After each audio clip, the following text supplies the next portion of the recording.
So, our guy James here had passed all the first stages of the entrance exam for the Superhero Training Academy. For the final stage, the committee was going to test if he was able to determine who to save first in urgent situations. So they showed him a few images and wanted him to decide who was really in danger. Can you help him out? Here are the first two.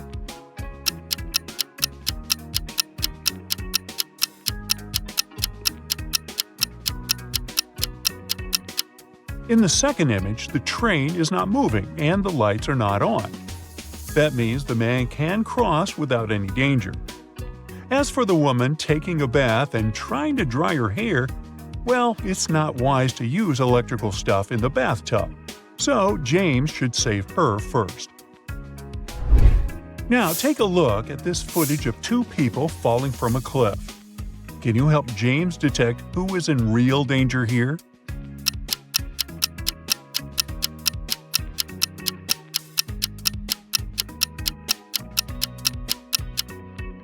The guy holding the umbrella might appear to be falling faster than the guy holding the plastic bag.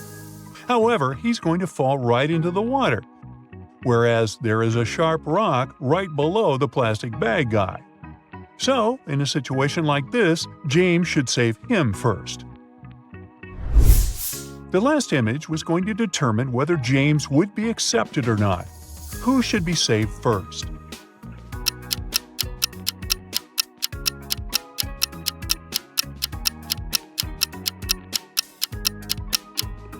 The lady absorbed in her phone in the second image is safe, because even though the traffic looks busy, the lights show a clear walk signal and cars are stopped.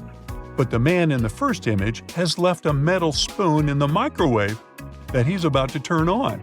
That's a big no-no. James finally got accepted into Superhero Training Academy. But there, he was not going to use his real name. He needed to pick a superhero name for himself. Can you guess what his name is? These emojis might help.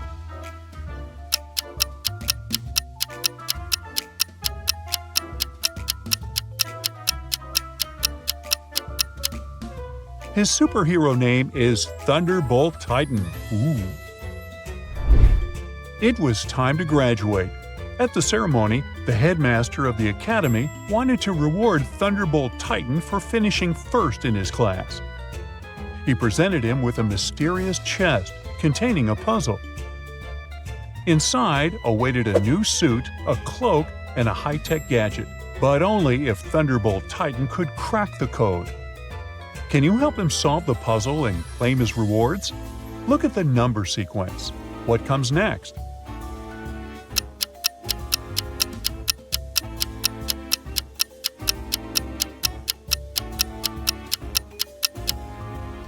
The correct answer is 7238. You just have to move the last number to the front. One day when Thunderbolt Titan was at home, somebody slid a note under his door. But it was encrypted with a strange number sequence.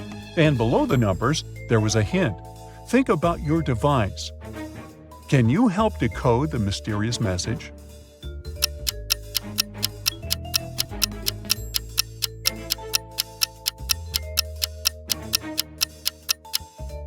To decode this number sequence, we use a mobile phone keypad, as the hint suggests, where each number pair represents a letter. The first digit indicates the keypad number, and the second digit selects the letter's position on that key. For instance, 42 translates to H, because 4 corresponds to the GHI button, and pressing on it 2 times will give you H. Following this method, the fully decoded message is "Help now." A villain from the multiverse had brought all kinds of creatures to planet Earth, and the Protectors League needed Thunderbolt Titan's help to find and capture them before they unleashed chaos. The first monster they were searching for was a zombie, and the Protectors League had 3 suspects.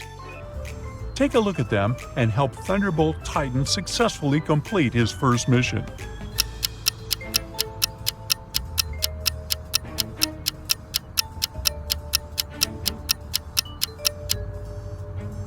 The first person looks all dirty, but she was probably working in the garden. The second lady's grocery bag is leaking juice, not blood. So the third person must be the zombie, because the living don't wear hospital tags on their ankles. The second creature the Protectors League was searching for was an extraterrestrial being. Take a look at their two suspects. Who is the one hiding from the League?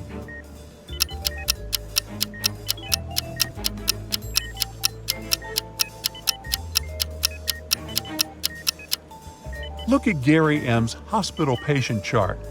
It says his fever is 24.5 degrees Celsius. A human can't have such a low body temperature. He must be the creature.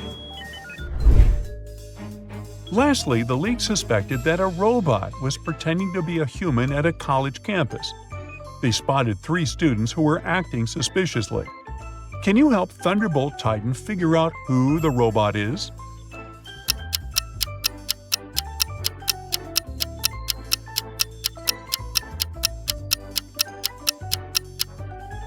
You might think it's obvious that the third student is a robot, but he only has a super realistic-looking robot tattoo on his arm. The first student has a blinking red light inside his shirt's pocket, but that's just a camera. On the other hand, the second student has a USB port on one of her fingers. She must be the robot. To the Protectors League's surprise, there was a fourth monster who had escaped their attention. And at the headquarters, they got an emergency alarm that it was creating mayhem at the amusement park. Thunderbolt Titan immediately rushed there. Upon arrival, he found that the creature's actions had led to a malfunction on the roller coaster ride, causing 3 passengers to be stranded dangerously. Which one should Thunderbolt Titan save first?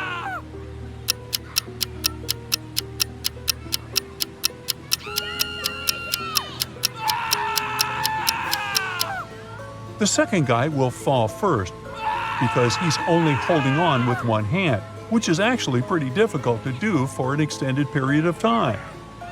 Therefore, Thunderbolt Titan should first save him. Thunderbolt Titan had successfully completed his first 2 missions. However, the villain was not happy that he ruined his evil plans. So he captured him and locked him in a room with no exits. There was only a note that said, "Answer this riddle and you might escape." What can fill a room but takes up no space?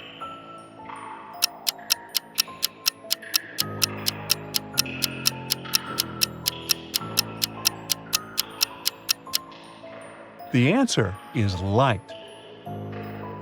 Even though Thunderbolt Titan answered the riddle correctly, nothing happened. The villain had tricked him.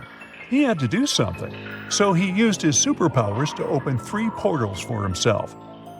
However, he didn't have great control over his magical portal power yet. So, all the portals led to tricky places. The first one opened to a jungle full of all kinds of wild animals. The second one opened into the middle of a desert planet, and the third one opened to the edge of a steep, rocky hill. Which one should he choose?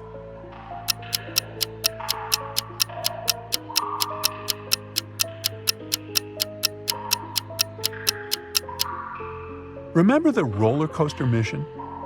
Thunderbolt Titan can fly, so he can choose the third portal and fly to safety from the steep hill. One night, Thunderbolt Titan was patrolling the city when he received a distress call. A woman had been attacked by a purse snatcher, and during the struggle, she fell and hit her head. She was now in the hospital room without her bag and her memory. The police officer informed Thunderbolt Titan that there were 3 men outside her door, all claiming to be her husband. Can you help Thunderbolt Titan figure out who is telling the truth?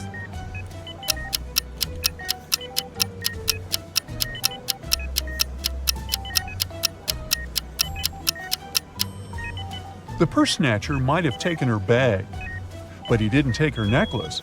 Look, she has an L letter pendant. And the first guy here has a neck tattoo that says Liz. He must be her husband.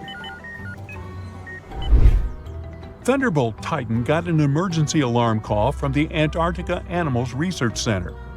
One of their beloved penguins had been stolen, and they needed his help to find the thief. After using his superhero senses, he narrowed the suspects to 3. Take a look at them. Can you figure out who stole the penguin?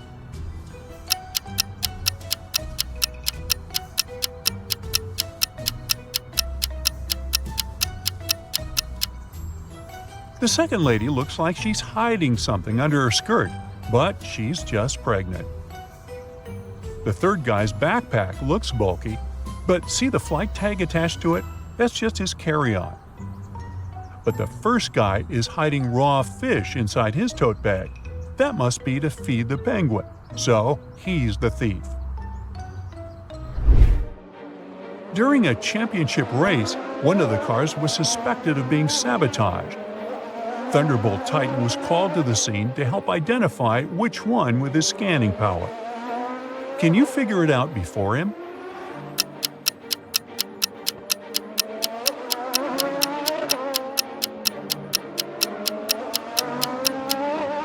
Take a look at the rear wheel of Car 2. It's slightly wobbling, even though the car is stationary. Uh-oh. Harry wakes up inside a simulated reality. An AI voice tells him that he needs to complete a series of tasks in order to get back to his normal life. 3 doors are projected in front of him. The first has a huge hammer that smashes anything that passes by it. The second door leads to a corridor filled with electric pipes. And behind the third door, there's broken glass all over the place. He has 2 seconds to choose one of the doors. Which one should he pick?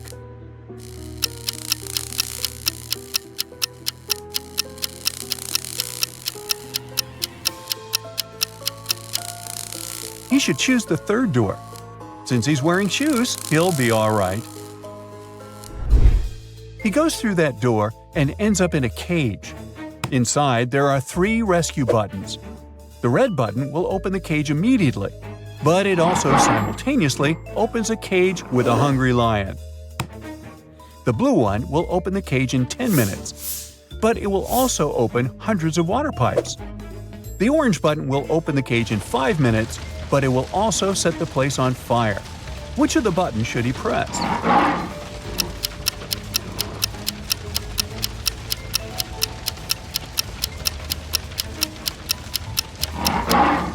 He should press the blue one. I mean, since it's a cage, it won't fill up with water. As soon as his cage opens, he is free to swim away. Then he finds himself at a crossroads. There are 3 different paths, and he needs to figure out which one to take. The first path is filled with smoking coal. The second path has frozen ice all over it. And the third path has pretty sharp nails. Which one should he choose?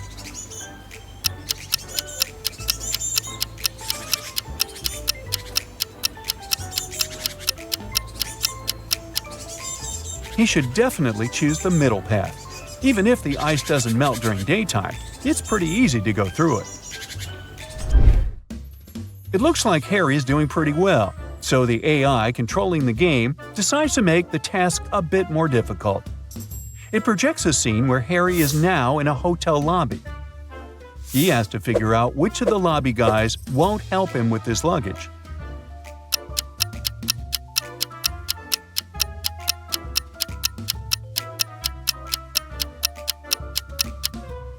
It's definitely the guy in the middle. If you look closely, the guy is transparent, which means he's probably a ghost. He can't touch physical stuff, so he won't be able to help Harry. Suddenly, the weekend in this virtual reality, and Harry is taken to a cabin in the mountains. There are 4 friends waiting for his arrival. They have a fun time, but at the end of the weekend, the cabin catches fire. One of his friends did it. Take a look at the image. Can you figure out who did it?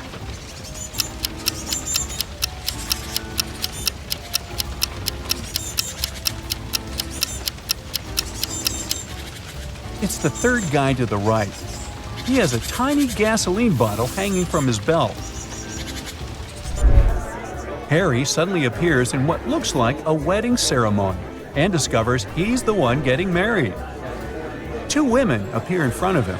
They are dressed the same, but they both have their faces covered with veils. He needs to figure out who his true bride is. Can you help him out here?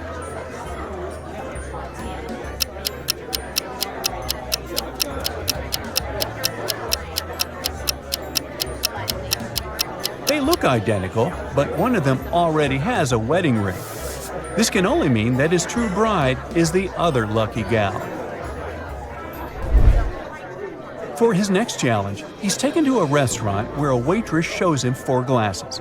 Each glass is filled with the same liquid, water, and has an object inside of it. The waitress asks Harry which glass has more water than the rest. Take a look at the image. Can you figure out the correct answer?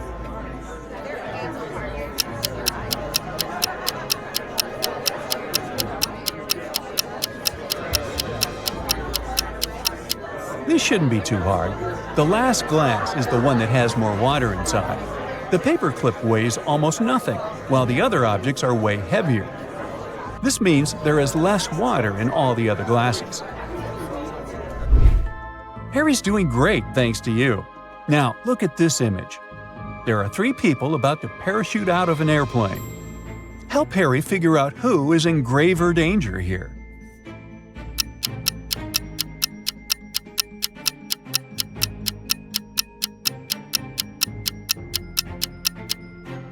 It's the first 2 people.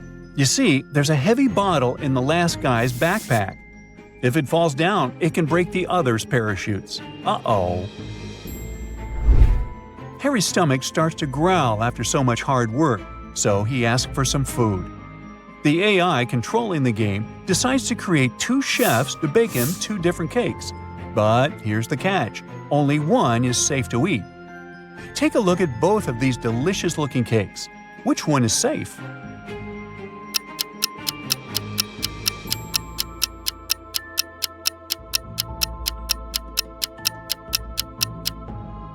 If you have a sharp eye, you'll know that the chef on the left is a fake, so you shouldn't eat his cake.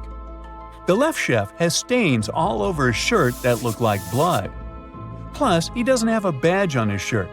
He has a scratch over his eye, and he's hiding a syringe in his hand behind his back. There are just too many red flags here. Harry should go for the cake on the right. Well, it's time to take a nap, and Harry is taken to an old house. There are 3 rooms for him to choose from. Take a look at the picture. Which one should he choose?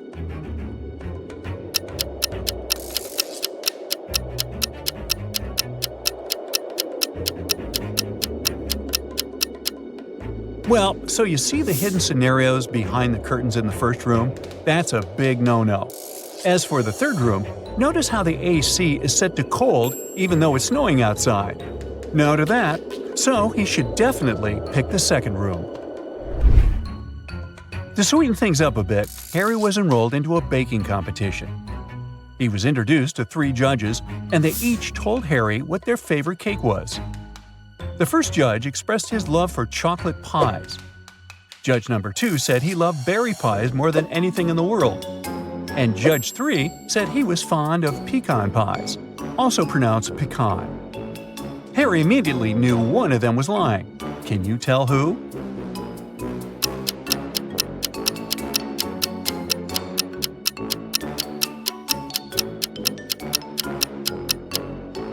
It was judge number 2. Do you see the chocolate stains and pie crumbles on the second judge's shirt? That could only mean he was enjoying a slice of chocolate pie before arriving at the competition venue. Harry needs to enter a new realm of the game, and for that, he needs to go through what looks like an airport. He didn't have any luggage with him, but he still needed to go through a security check. He went through the scanner, but he beeped every time he passed through it. Take a look at the image. Can you figure out what was making him beep so much?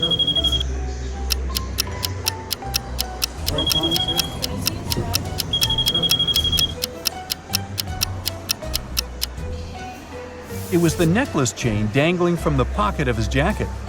Good eye if you spotted that. Passing through the different realms, Harry spotted a nice bakery and decided to stop for some more nourishment. There were 3 options to choose from: a cupcake, a chocolate croissant, and a gingerbread cookie. Can you guess which one he picked?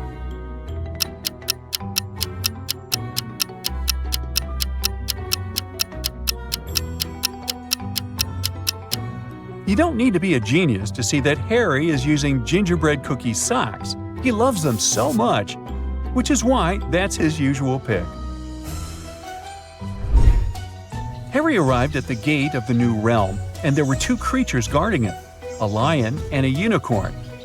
There was a little sign saying that the lion lied on Mondays, Wednesdays, and Saturdays, and that the unicorn lied on Tuesdays, Thursdays, and Sundays. Harry asked to get inside, and the lion said he needed to answer one of the riddles. He told Harry that he lied yesterday, and the unicorn said he also lied yesterday. Can you help Harry figure out which day of the week was yesterday?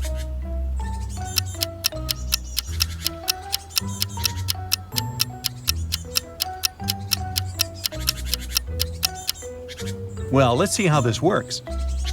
From what the magical creatures said, they were both lying on the same day.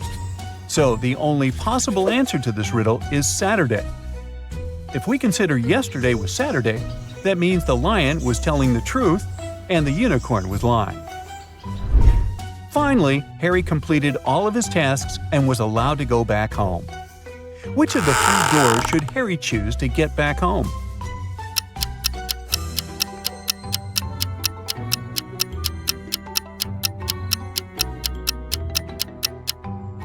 Well, let's see. He should choose the door in the middle. It has a house emoji on it, which will probably take Harry directly back to the comfort of his home. Sarah and Barbara are in grave danger. They've been locked up at a high-security prison for over a month. One day, a fire starts at the wing where they're located, and the guards flee the scene before helping them out. Take a look at these images. If you have any clue which one of them will get out of there alive, let us know.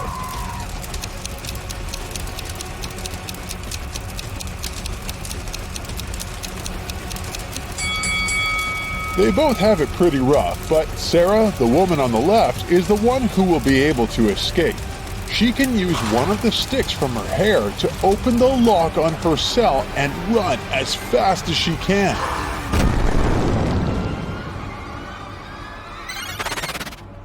Mandy and Sunny have pretty adventurous spirits. They love jumping off really high places with their skateboard and mountain bikes. Yes! One Saturday morning, Mandy went skating, and when she arrived at the jump, her board slipped on a banana peel. That same morning, Sunny went biking, and when she jumped, she noticed she was going to land on a dog.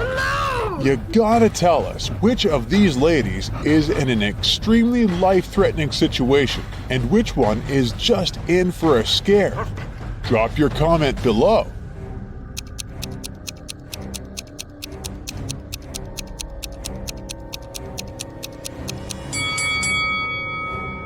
Mandy is probably just going to have an adrenaline peak with that banana peel in her way, but Sunny is in real danger. There's no way to predict how this dog is going to react. If it decides to attack her, she's in for a tough ride. Ben needed to get across a park in the middle of the night. That area was a dangerous place and lots of robberies happened there, but he went anyway. He walked fast until, out of nowhere, a hooded man came up to him and knocked him out. He woke up after a few hours and noticed all his belongings were gone. Ben went to the closest police station to file a report. When he got there, the police were interrogating 3 suspects, Cole, Jerry, and Bernard. They were all in the park that night. The detective gave each of them a marker and asked them to write their names on a whiteboard. As soon as they finished, he immediately arrested the right person. Can you figure out how on earth did the detective know who was guilty based on this random test? What's your 2 cents on this one?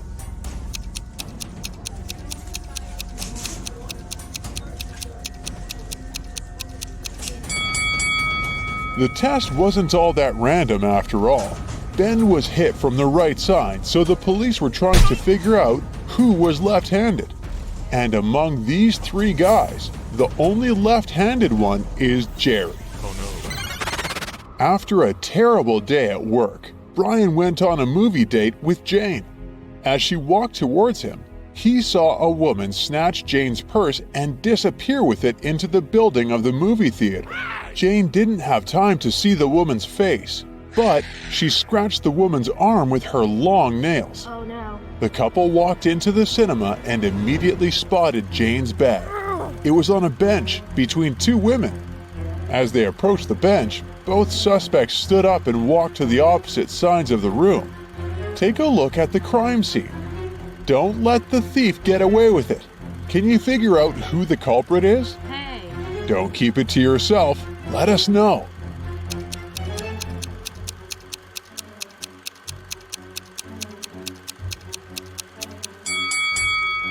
Since Jane scratched the woman's arm, the thief should have a sore arm.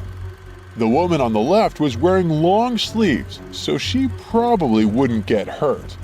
The woman on the right is trying to hide a red scratch mark with her other hand. Yup, looks like she's the one who did it. On a moonless night, Emma decides to watch a horror movie before going to bed. She passes out on her couch, and the next thing she knows, she wakes up in a haunted castle. She hears screeching sounds all over the place and screams in the distance. She walks carefully to the kitchen where she finds 4 suspicious plates ready to be eaten. She's starving, so bad that her stomach is growling. Take a look at the plates. You know you'll only find peace again if you can help Emma figure out which one of these plates isn't dangerous. Take your best guess and let us know below.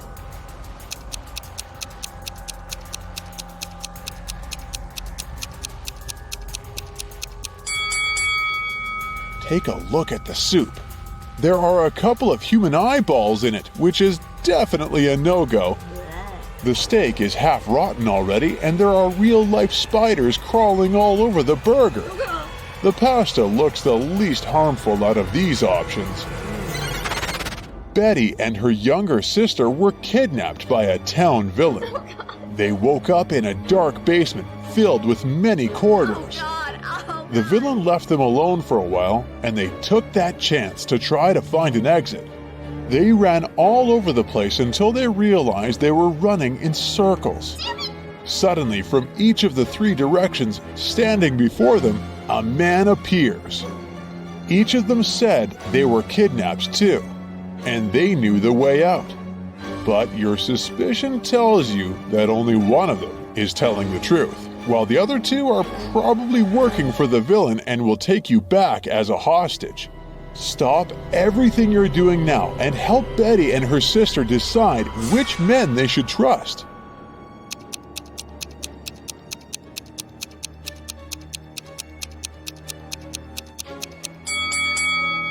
If you have an eye for detail, you probably noticed that the second man has bruises on his arms. He probably really did escape from the evil man. Betty and her sister should trust this dude and run away with his help.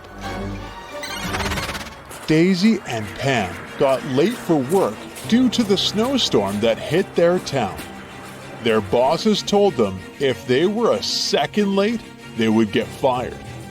So both women decided to walk to work through the storm. Daisy decided to take a shortcut through the woods, and Pam decided she would cross the frozen lake. Daisy ran into a mother bear with her small cub, while the lake started to crack right under Pam's feet. If you're as good a detective as I think you are, can you guess which of these ladies is in grave danger? Do share your thoughts.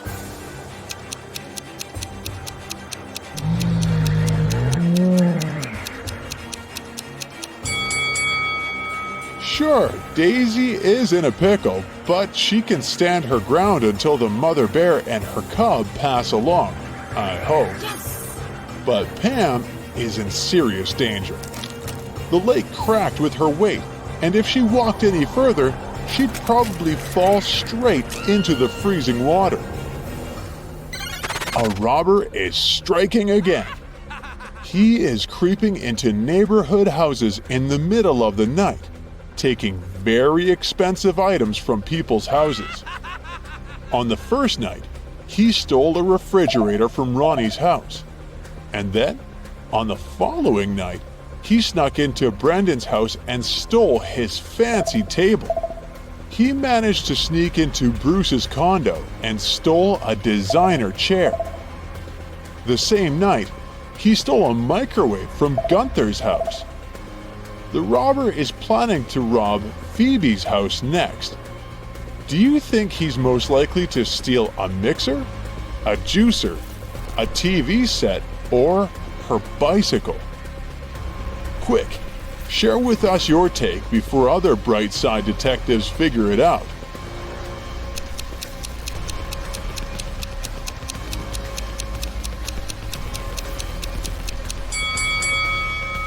If you figured out the correct pattern, you know that the robbers steal stuff according to their colors and the initials of a person's name. That's why he stole a red refrigerator from Ronnie and a gray microwave from Gunther. That means he's going to steal a purple mixer from Phoebe. Mike, Bob, and Percy were planning on proposing to their high school sweethearts at today's ball. They prepared everything, from the ring to the song that was going to play when the three of them popped the question. The night felt strange, and one of the guys was in extreme danger. Take a look at the couples. Jump in the comments with your guess of which one of them might lose their life if he proposes.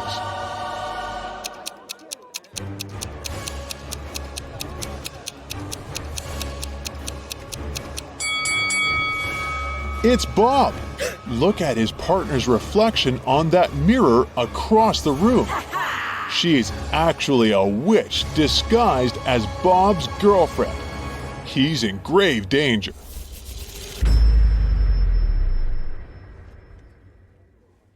Uh-oh. Three friends, Kyle, Harry, and Sherry, are locked in separate cages on a deserted island in the middle of a lake.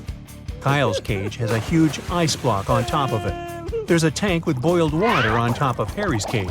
Only Sherry's cage hatch is locked, and the metal padlock is pretty heavy. The key is inside Kyle's cage. Can you find a way for the three friends to escape?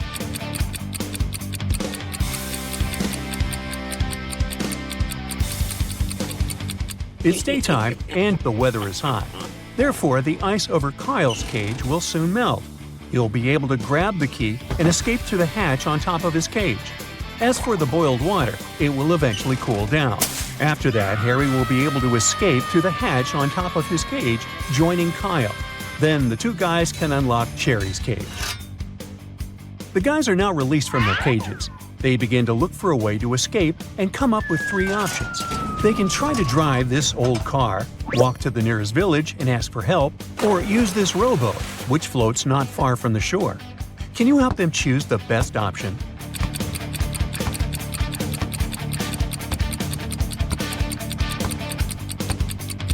It's a deserted island in the middle of a lake, remember? The first two options simply make no sense. The guys use the boat and manage to reach the mainland by midnight. Luckily, they find an abandoned cabin to spend the night, but it only has one match. There's an oil lamp, a fireplace, and a furnace in this cabin. What should they light first?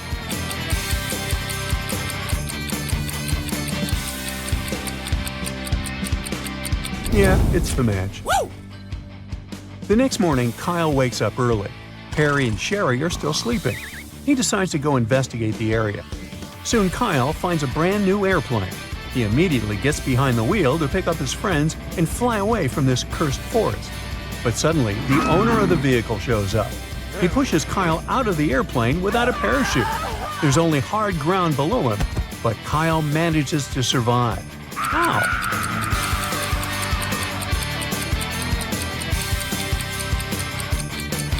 The airplane is still on the ground. Sherry wakes up second and decides to go pick some berries for breakfast. Finds 3 bushes with different types of berries, but only one of them is safe. Can you guess which one?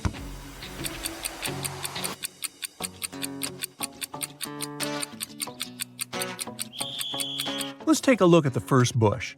Although raspberries are edible, a scorpion is hiding inside the bush, so Sherry should stay away from it. The second bush has a bunch of pretty berries, but there are no animal traces around the bush, so it's probably poisonous. As for the third option, it's a simple gooseberry bush. It has some animal traces around it. It seems quite reliable. Meanwhile, Harry wakes up in the cabin. He realizes that the room is on fire and he's trapped. The smoke prevents him from seeing the windows, and the door is blocked by the fire too. The firefighters are on their way, but he needs to think quickly to survive while he's waiting for help. Harry comes up with 4 options: to stay on the ground and stay as low as possible, to get on a chair and stay close to the ceiling, to take his clothes off to stay cooler, or to hide under the desk. Can you help him figure out the best solution? Harry should stay low to the ground. That way, he'll be better protected from fumes and smoke. The locals save Harry and Sherry from the fire and imprison them in their village. But soon, they get bored and decide to offer the prisoners a chance to escape. Harry and Sherry are put on opposite sides of one room. Both friends are facing a wall. The task is to write down a number between 10,000 and 1 million on a piece of paper without knowing what the other person wrote. If the 2 numbers end up being different, Harry and Sherry will be captured forever. But if they write the same number, the locals will set them free. Unfortunately, their ears are plugged with headphones playing loud music, so they can only communicate using sign language. Also, their feet are chained to the ground, so they cannot turn around. But yet, they manage to pick the same number. Ow!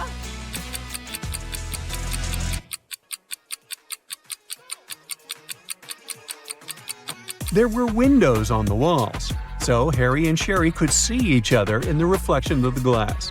They could easily communicate using sign language.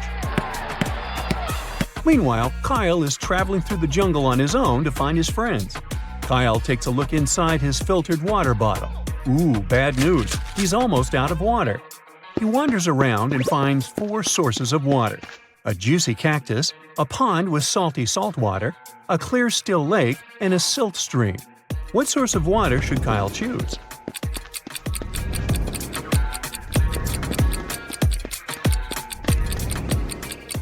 Most cactuses are toxic, so instead of fighting his thirst, Kyle will get a stomachache. Salty salt water will dehydrate him. Stagnant water from the still lake is probably infested with all kinds of bacteria.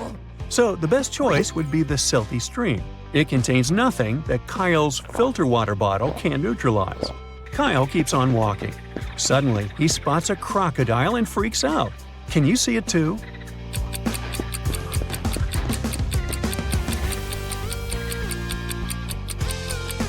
The croc is over here.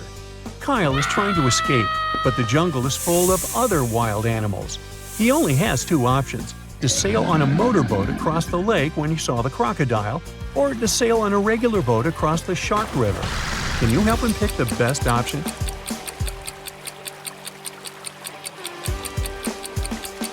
Kyle should choose the second option. Sharks don't inhabit waters, so it's just a cool name. Meanwhile, Harry and Sherry are walking through the mountains. They find a cave and decide to explore it. Suddenly, the ground begins to tremble and falling stones block the way out. The guys wander around and find 3 tunnels leading outside. A hungry mountain lion is waiting in the first tunnel. He hasn't eaten in 2 years. The second tunnel is infested with unknown flesh-eating insects. They love to feast on all types of mammals, including humans. And the third passage is guarded by a dangerous runaway criminal. He's ready to get rid of any witnesses just to avoid going to prison again. Which way is more or less safe?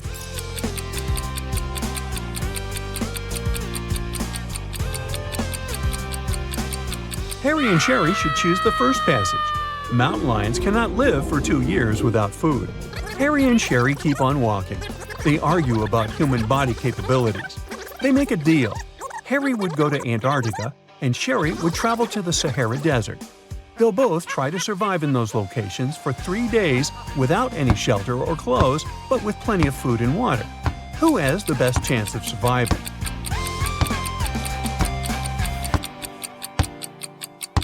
In Antarctica, the temperatures are freezing all the time, and without any cover, Harry would turn into a snowman in less than a day. In the Sahara, on the other hand, the heat is intense only during the day. It's rather cool there during the night, and a water supply will help Sherry fight dehydration. Harry and Sherry reach the top of a mountain. Suddenly, they spot Kyle in the woods. Unfortunately, the mountain road is very confusing. There are 3 possible routes the guys can take to reach Kyle. Can you help them choose the best option?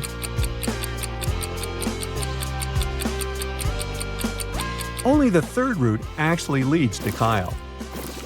Finally, Kyle, Harry, and Sherry reunite. The guys approach the harbor, hoping to find a vessel to go home. Luckily, they meet a family of 3. Each of them is ready to give the guys a ride on their own boat. Timothy says, "My boat is the best. I bought it 6 months ago and named it after my wife." His son Thomas says, "My boat is 10 years old and has never let me down." And Monica, Timothy's wife, says, "My boat is used, but I know the route better than anyone. Trust me." And only one of them is telling the truth. Can you guess who?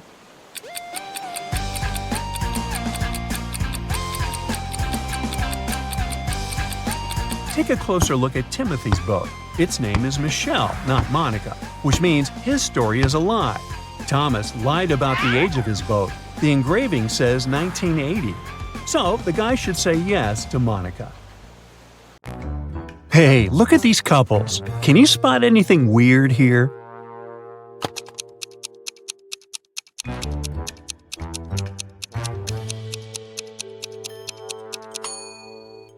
Seems like the only real wife is the one on the right. She looks grumpy, but she is authentically human. Meanwhile, the lady on the left must be a robot. Just look at her legs. A local bank's money was stolen right in the middle of the day. But no one noticed that.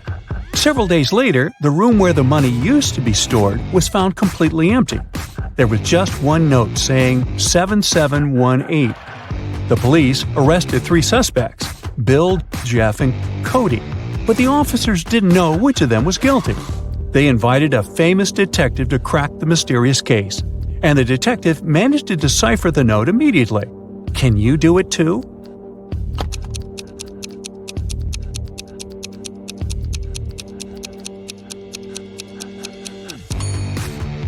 So turn the paper upside down. This way, the numbers turn into a name, Bill.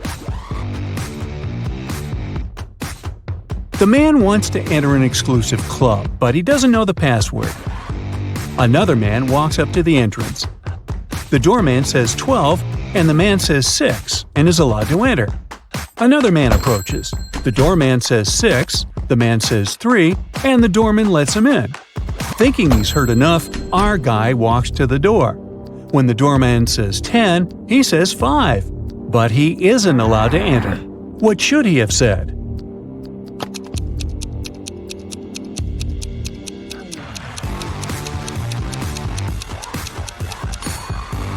Three. The correct answer is the number of letters in the word the doorman says.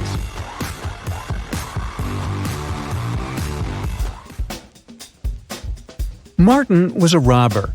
One day he was trying to escape from the police after robbing a bank. He had 3 gold bars in his arms, each weighing 20 pounds. Ooh. The only way to get away was to cross a bridge, which could only support 220 pounds. The 3 bars of gold weigh 60 pounds, and Martin weighed 180 pounds. Could he cross the bridge without getting rid of any of the bars?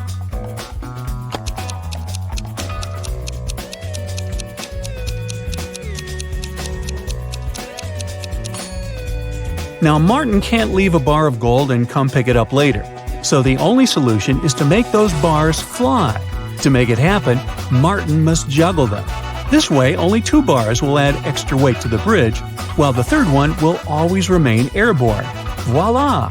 180 plus 20 plus 20 equals 220, so the bridge can totally handle it.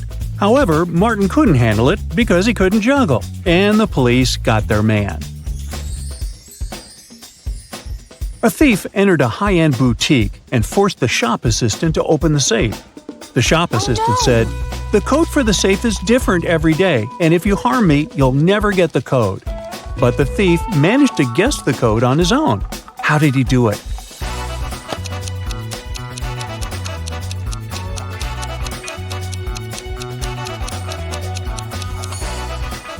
The thief was smart. The code to the safe was the word "different," just as the shop assistant said. A wealthy businessman, Mr. Ben Swift, was taken away and locked up in a dark room. His phone had almost no charge. He could only send one message. He knew that someone could be spying on his phone, so he decided to send a message with a code to a high school friend, John Smith, who had a detective agency. He remembered that in high school, they would cipher messages to each other, replacing each letter with the one to the left. So he sent this. Can you guess what it means?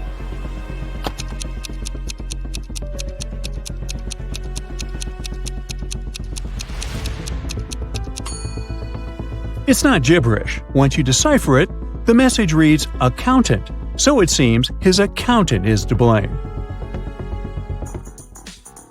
You're wandering through the jungle when, all of a sudden, you see a magnificent ancient castle.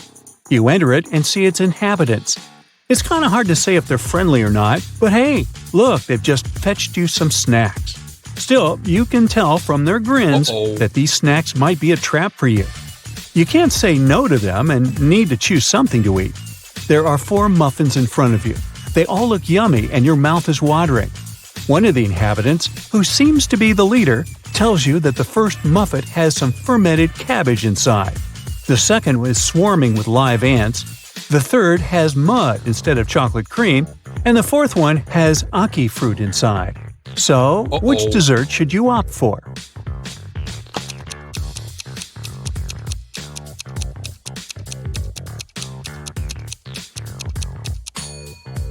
A muffin with fermented cabbage may sound weird, but it's safe to eat. You've tried fermented cabbage, aka kimchi, before and you loved it. For those who love unusual stuff, the fourth muffin is okay too. Ackee fruit is delicious when cooked properly. As for the ants and mud muffins, I'd pass.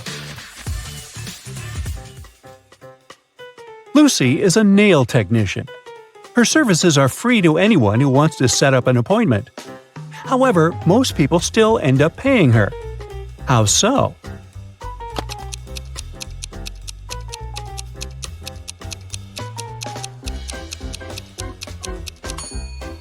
Lucy only does one hand for free, so most people who come end up paying the full price. They don't want to look weird with their nails done only on one hand. Poor Kathy lived with a stepmother and 3 wicked stepsisters.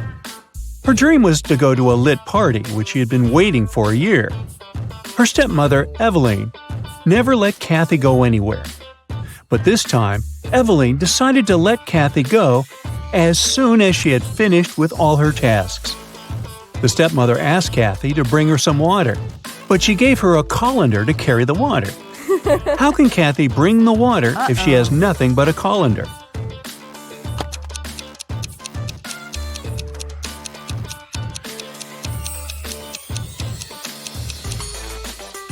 Kathy needs to freeze some water and put it in the colander.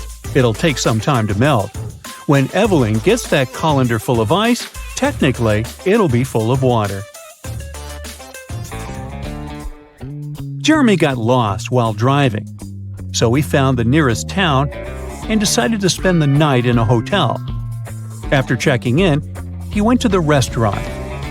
Suddenly, the lights went off and everyone fell asleep. The next morning, Jeremy had a terrible headache and he couldn't remember anything. Look at these 2 photos. They were taken before and after the lights went out. Can you guess what happened?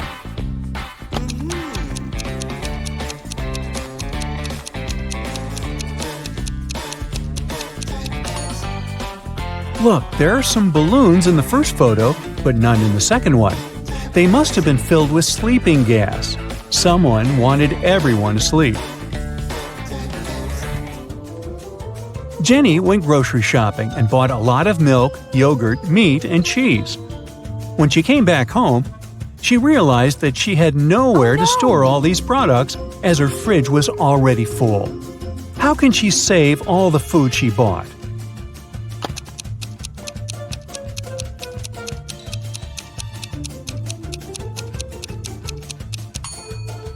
Jenny needs to revise the stuff in her fridge. Look, there's a pack of rice, some chips, and even cookies. These products don't need to be stored in the fridge. Once she takes them out of the fridge, she'll have enough space to store the dairy products and meat she bought. Twiggy's got her 2 piggies. Alex grooves with his 2 wolves. And Tony has a pony. They're all on the shore of a vast and dangerous river. They need to get across, and there's only one small raft nearby. But it's not as simple as it might seem. There are 5 rules the guys need to follow. Rule number 1, the raft can only carry 2 of them. Number 2, only humans can row. Number 3, the piggies can't ride with Alex unless Twiggy is around. Number 4, the wolves can't ride with Twiggy without Alex. And finally, number 5, the pony can only ride with Tony. How can they all get across?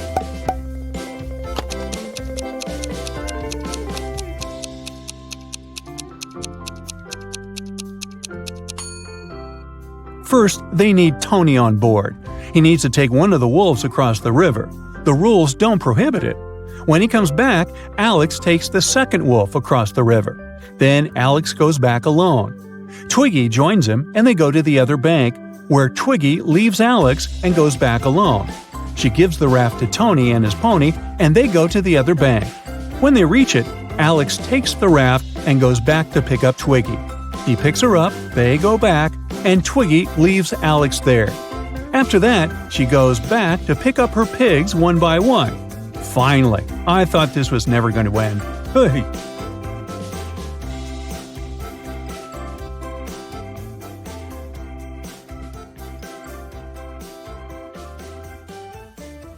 My dear detective, today you'll have to deal with the mafia.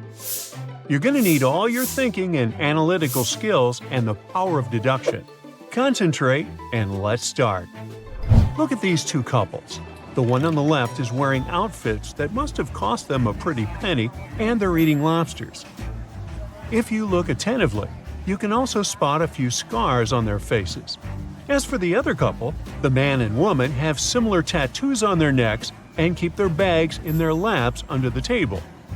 Your task is to figure out which couple belongs to the mafia.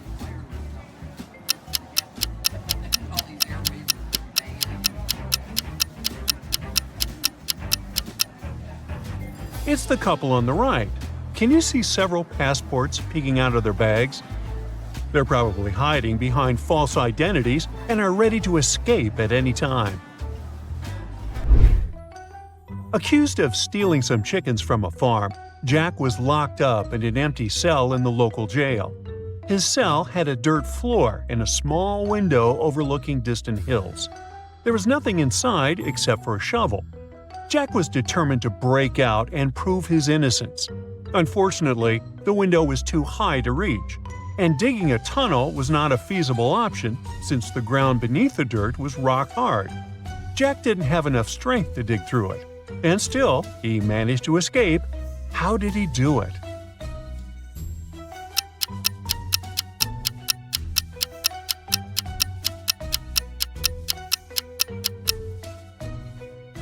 Jack used the shovel to make a pile of dirt, almost reaching the window. He then climbed the pile and got out of the cell. A woman named Kathy went to the police, claiming that someone had broken into her house and stolen her diamond bracelet while she had been at work. The police officers investigated the crime scene and noticed that the bedroom window was broken. There were muddy footprints all across the floor. Interestingly, the room was otherwise neat and organized. The following day, Kathy was arrested for fraud. Can you figure out why?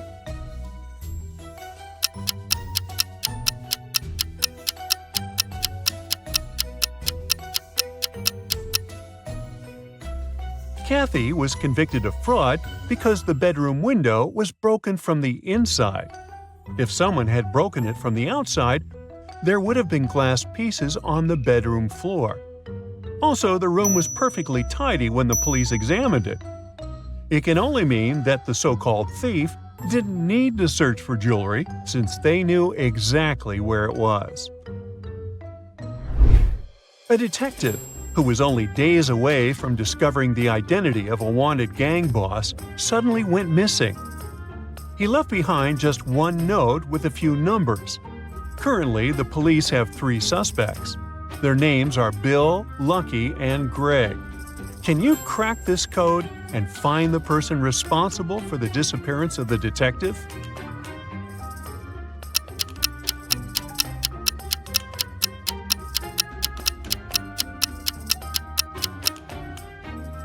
It's Bill.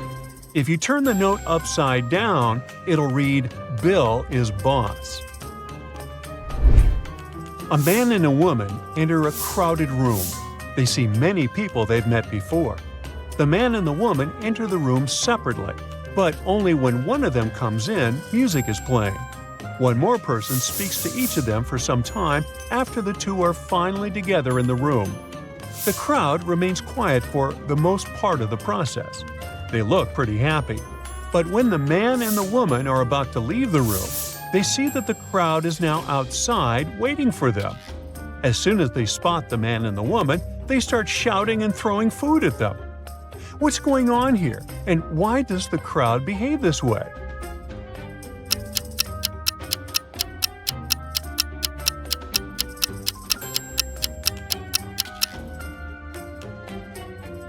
The answer is simple. The man and the woman are getting married, and the food thrown at them is rice.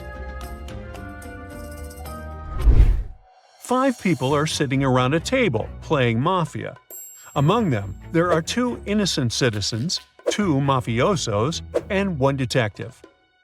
The Mafia people know each other. The detective knows who each of them is, and the innocent people have no information whatsoever about anyone at the table. During this particular game, the innocent citizens and the detective always tell the truth, while the Mafia people always lie. They start by making the following statements one by one. A. I know who B is. B. I know who the detective is. C. I know who B is. D. I know who E is. Can you figure out who is who?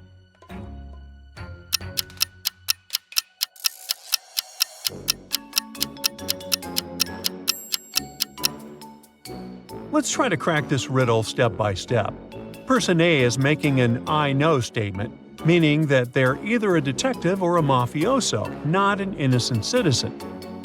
If they were the detective, they would know who B is, a mafia member or an innocent person.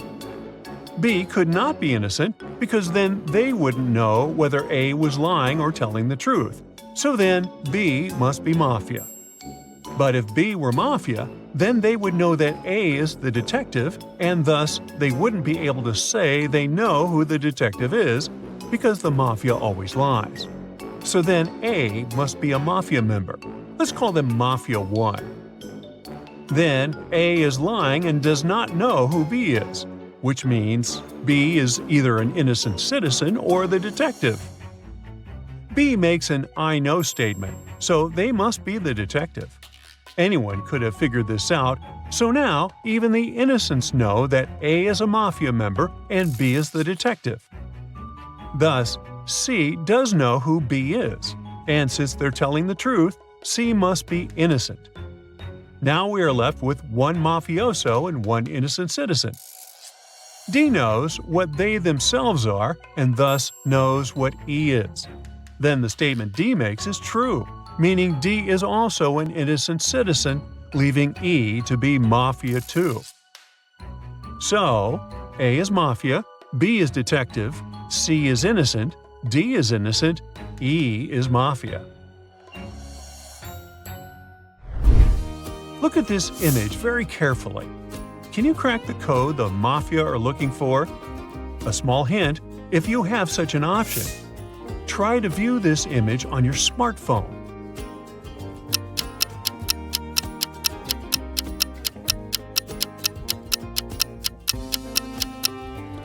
If you look at the picture directly, you won't see anything special. Now take a look at it on your phone, holding it flat and looking diagonally over your screen from the side of the microphone. You're likely to see the words, "The code is the outcome." If you turn your phone a quarter turn to the left, you will read, "from 5 times 5." So the answer to this riddle is 25. After a day of sunbathing in the garden, Sophia decides to go home. She walks through all the doors once and closes them behind her back. Look at the scheme of the house and try to figure out which room is her bedroom.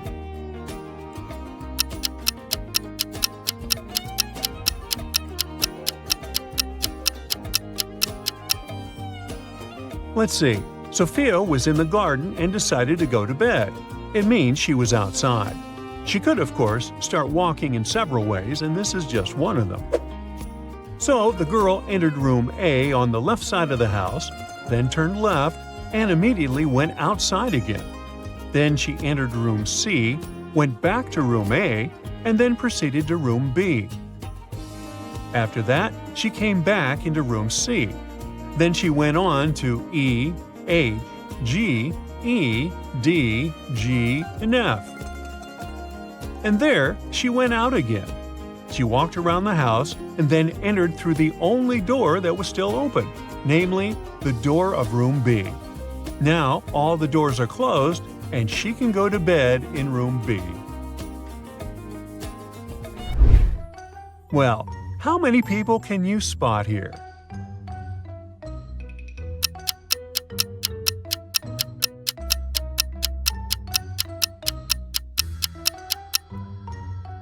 Six.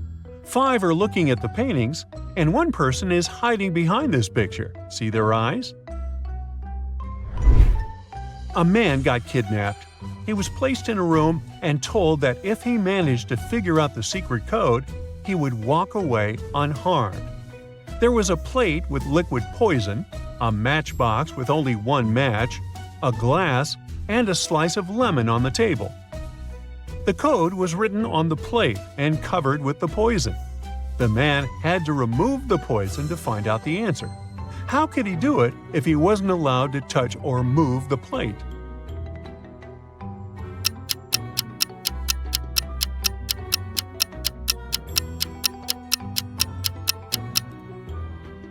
That's what he had to do, and this is the code. It's Emma's first day at her new job. She moved to San Francisco to start at this new tech company, and everything is new to her. As soon as she arrived, an intern led her to the boss's office for a briefing. Hello. Take a look at the picture. Can you tell who Emma's boss is?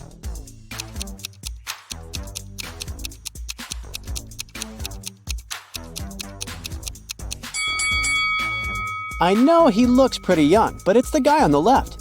His blazer is on the boss's chair. After her briefing, Emma was sent down to the IT lab to set up her corporate account.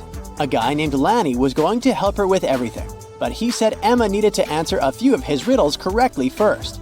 Since she had no option, she went all in. For his first riddle, Lanny asked her why the IT department recently hired a spider. Can you help Emma out?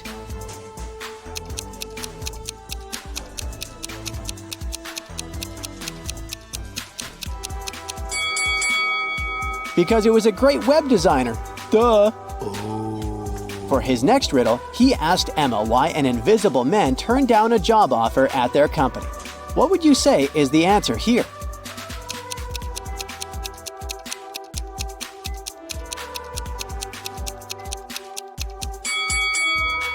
Because he simply couldn't see himself doing it. On Emma's second day of work, her boss texted her saying to look for a woman named Helen. Since he was super busy, Helen was supposed to give Emma the details of her next assignment. The thing is, Emma had no idea who Helen was. Take a look at the office. Can you help Emma find Helen?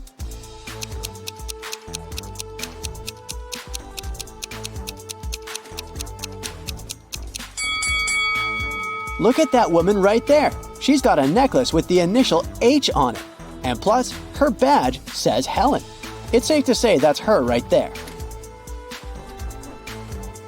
Emma's been working a lot trying to catch up with everything, so she's almost forgotten to grab lunch. By the time she went down to the cafeteria, there weren't many options left. Take a look at the picture. What's Emma's safest choice?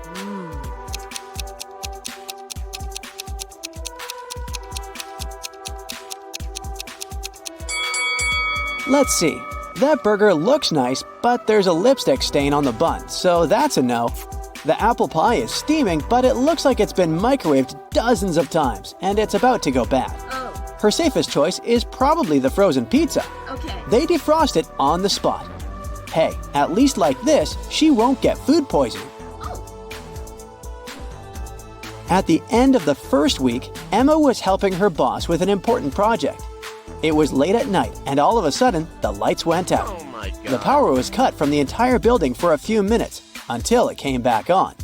The boss immediately thought about the classified documents he kept in an electric safe, down in the basement. Emma tagged along with him to check out the safe, but when they got there, they saw the safe was empty. my God. Someone had caused a power shortage and stolen the documents. As soon as the police arrived, they started to conduct an investigation. Lanny, the IT guy, said he got stuck inside his office when the power went out because he couldn't open the electric door. Helen, the floor supervisor, said she had taken the opportunity to take a nap since she couldn't go home. Brian, one of the new consultants, said he had gone to the kitchen to make some tea and wait until the power came back on. Can you tell who's lying?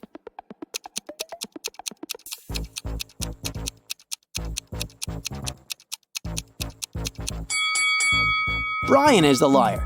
He couldn't make tea without any electricity, since there was no stove in the kitchen and the kettle wouldn't work. On a rainy morning, Emma pressed the snooze button on her phone too many times and left the house pretty late for work. She needed to find a quicker path to work. She put her office's address on Google Maps and it showed her 3 options. Each path had a different obstacle that would take her some time to get across. For example, while going around a tree takes 3 seconds, going around a bush takes 2 seconds. And if she crosses a stop sign, she has to stop for 1 second. Take a look at the image. Can you help Emma choose the fastest track?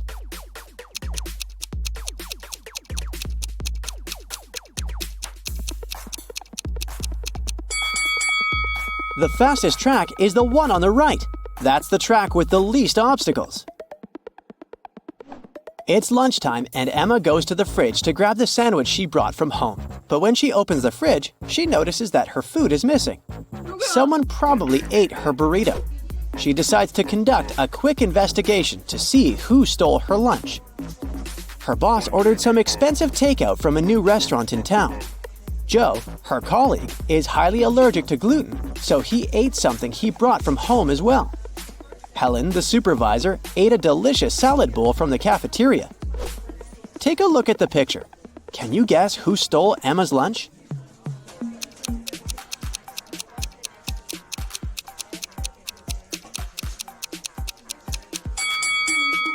It was Joe. His hands are all swollen. He probably ate the burrito even though he's allergic to gluten. Yikes! Since she moved to San Francisco, Emma has been living with 2 other girls in a tiny apartment. She's got the feeling that one of the girls doesn't really like her.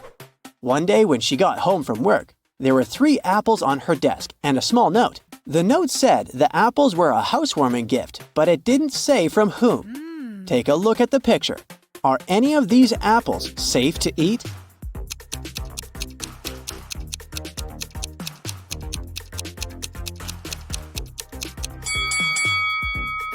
The one that has the little worm in it is the safest one. Who knows? Maybe the other ones are poisoned, or worse. Emma's boss asked her to pick up his car from the car shop and drive it to their office. She wanted to impress him, so she said yes. She picked up the car and drove it through the steep hills of San Francisco before arriving at the office building. Once she got there, she saw the reception was on fire. Right next to the double glass doors, there was a fire hydrant she could use to fight the fire. Which door should Emma open first?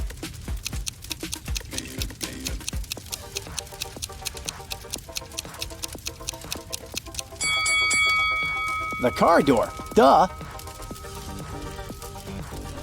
Today, Emma's task at work was to help Helen, her supervisor, hire a new social media manager. Together, they analyzed 3 different resumes. The first one was from a woman named Angela. She is 23 years old and doesn't have a lot of company experience, but she's eager to learn.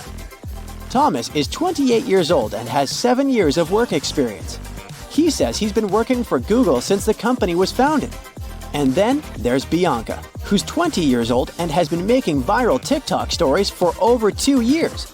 Who should they hire?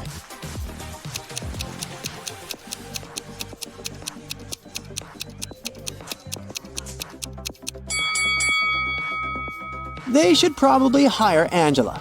Thomas lied in his resume because Google was founded in 1998, and Bianca can't be an expert at making TikTok stories since TikTok doesn't have this option to begin with.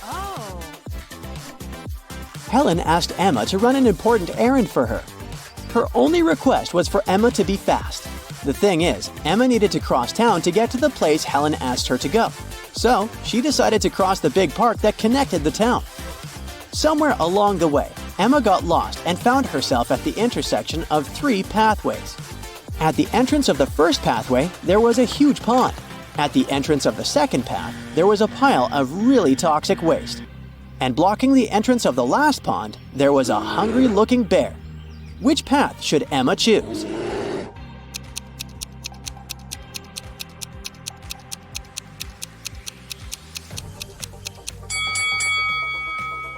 She should go for the first one. Sure, she'll be a bit wet, but at least she won't be eaten by a bear. At the entrance of Emma's new apartment, someone installed a coded machine to open the door, but didn't give any hints. The buttons are shaped like animals. There's a butterfly, a tiger, a bear, and a dolphin. Do you have any idea which button Emma should press?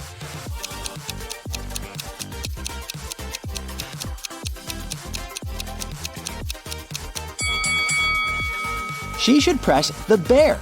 Look inside the building through the glass doors. The emblem of the building is a bear.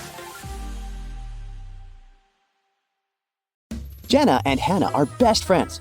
They've been dating their boyfriends for over 3 years. They often get together and daydream what their perfect proposals would look like. One day, something almost magical happened.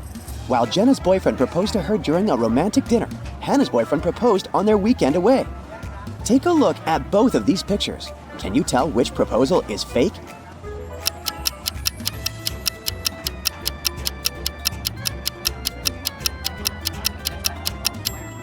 Uh-oh, it looks like Hannah's proposal is a fake. Look at her boyfriend's finger. He's got another ring there. Mona is a successful oil painter, and she is living her best life in New York City. One day, out of the blue, she got a love letter from one of her university pals. The letter said how much this person has always admired Mona and dreamt of dating her. But the thing is, the letter wasn't signed, so she had no idea who had written it. Take a look at the pictures. Can you guess which one of these people is in love with Mona?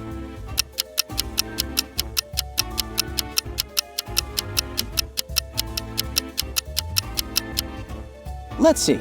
Ben, her college roommate, is probably dating someone since he's wearing half a heart-shaped necklace. Rob, her best friend, is scrolling through a dating app, so it's probably not him as well. It was the last guy, John. He sat behind her in most of their classes together, and if you look closely, his hands are dirty with green ink. The same ink that he wrote the letter with.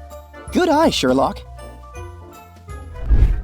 You've been single for a few years now, and your best friend decided to introduce you to someone. It turns out that her boyfriend's best friend recently became single. So she thought it would be a good idea for you all to go on a double date.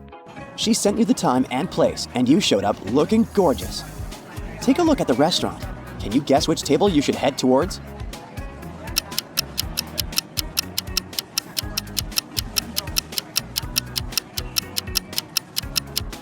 Well, there's a guy sitting alone on a table for two, so it's probably not him. And then there are two guys sitting at a table for four. And look, one of the guys is holding a woman's purse. Your BFF probably just went to the toilet and he's holding her bag. That's your table. Jake, Caleb, and Tom are getting ready to leave their houses. Take a look at the image. Can you figure out which one of them is going out on a date?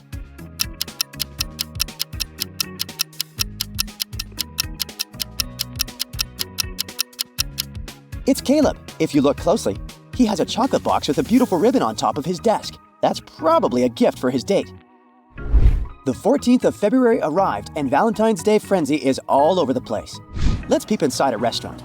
Can you guess which one of these three women is waiting for her date?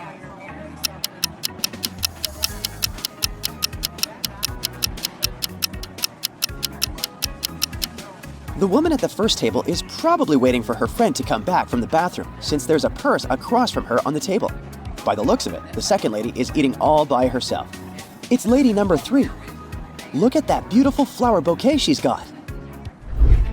Bex recently got engaged to the love of her life. To celebrate, she gifted her fiancé with tickets to a Harry Styles concert. Since they worked on opposite sides of town, they decided to meet directly at the venue. Take a look at that crowd dancing in the VIP area. Can you figure out who Bex's fiancé is?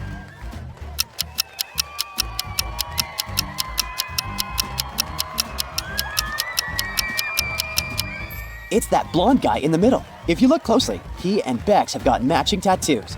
He's the one. At Jen's high school, during Valentine's Day, students tend to send secret love messages to one another. It's the one time of year when people declare their feelings to one another, but they do it anonymously. This year, Jen got a beautiful love message and she really needed to figure out who had sent it to her. She had 3 people in mind and decided to investigate who could have done it. Brian, her lab partner, had spent the morning doing an important physics presentation. Dylan, Jen's best friend, said he had spent the morning training for his team's soccer match at the end of the week. And Bobby, her longtime crush, said he had arrived late in school that day. Take a look at the image. Can you figure out who sent Jen the love note?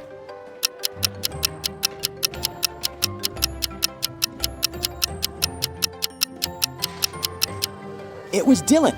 He had said he had spent the morning in soccer training, but the note behind him said practice was canceled due to the awful weather.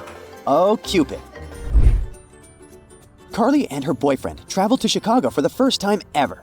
They spent the entire day sightseeing and decided to stop for a while on a park bench to rest. Take a look at the picture. Who is Carly's boyfriend?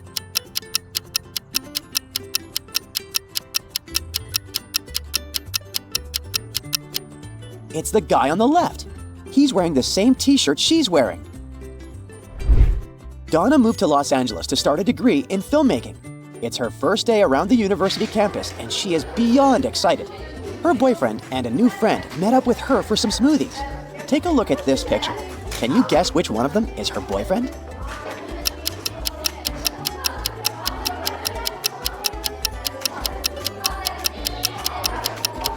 It's the guy on the left. They're both wearing a similar yellow badge, and it says, "I love you" in it.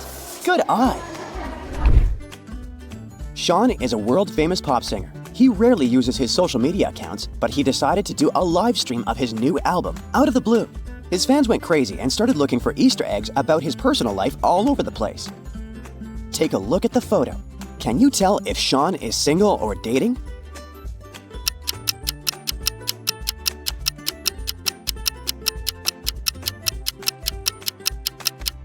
Well, I'd say he's probably dating. If you look closely, behind him on the table, there's a mug with a red lipstick stain on it. Maybe it's nothing serious, but who knows? Megan arrived home after a very long business trip. She was excited to see her boyfriend after such a long time. But when she arrived home, he was nowhere to be found. That's when she got a text from him telling her she was about to play a game of hide and seek. Take a look at the image. Can you help Megan find her boyfriend?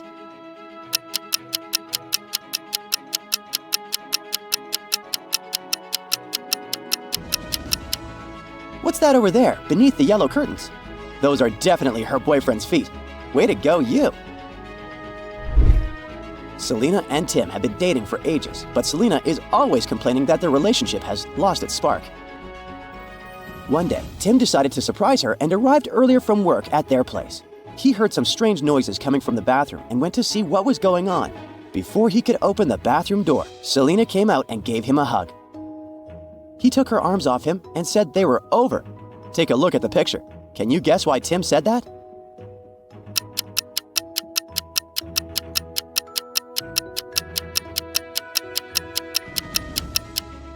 Because Selena was cheating on him.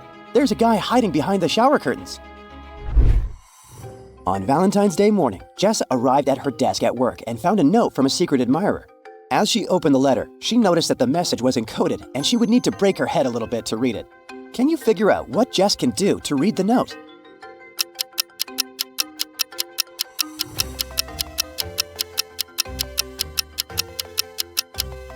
Let's see.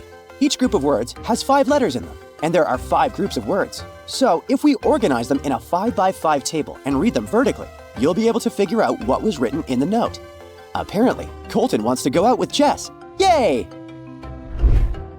There are Mary and Emily. They're both very attractive ladies who always seem to be dating. This Valentine's Day, one of them has got 2 dates lined up, back to back. Just by looking at this image, can you tell which one it is?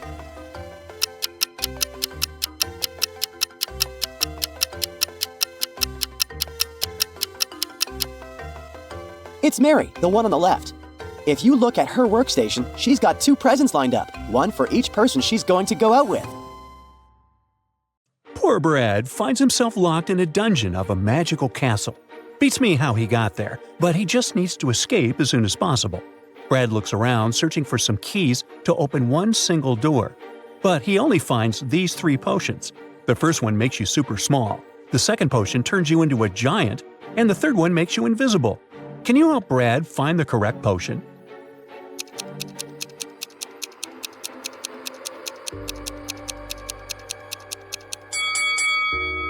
He should drink the first potion and escape through the keyhole. Brad leaves the dungeon successfully and finds himself in a hallway. Suddenly, he returns to his normal height. Oh no! A creepy guard patrols the area. Brad shouldn't catch his eye. He finds a box nearby and opens it. There's an axe, an invisibility cloak, and some handcuffs. Brad can only choose one thing. Can you pick up the most useful item for his escape?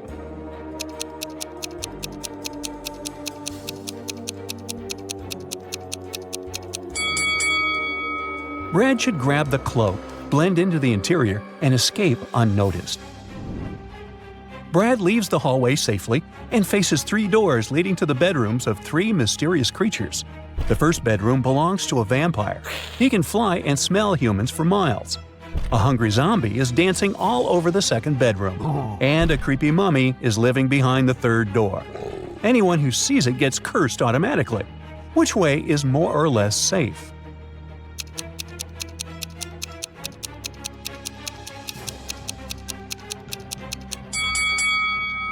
Brad should choose the first door. Take a look outside the window. The sun is shining, which means the vampire is probably sleeping. Brad walks through the vampire's bedroom and finds himself on a balcony. There are 3 windows that he can climb through. The first passage is filled with toxic fog. A dragon is sleeping behind the second window, and venomous snakes are crawling all over the third passage. Can you help Brad pick the correct window?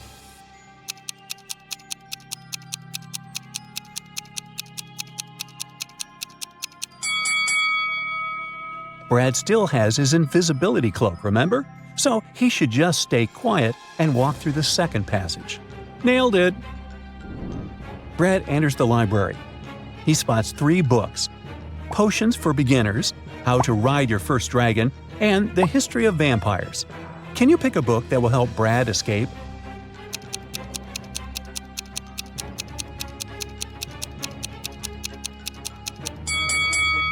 We've just seen a dragon, remember? Brad can try to escape from the castle with its help, so he should read the second book. Brad puts on his cloak and returns to the dragon's room. It's awake and ready to fly. Brad manages to climb onto the dragon's back and they rise into the air. Suddenly, the dragon spots its fellow dragon and tries to throw Brad off. Which location is the best for landing? The roof, the bridge, or the well?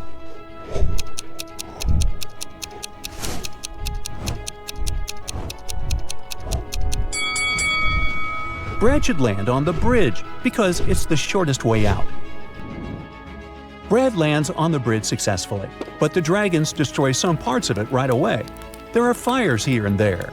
Brad should find a way to reach the gates. He looks around hoping to find something helpful. He can choose only one of these 3 items: a rope, a broom, or a tablecloth. What would you suggest?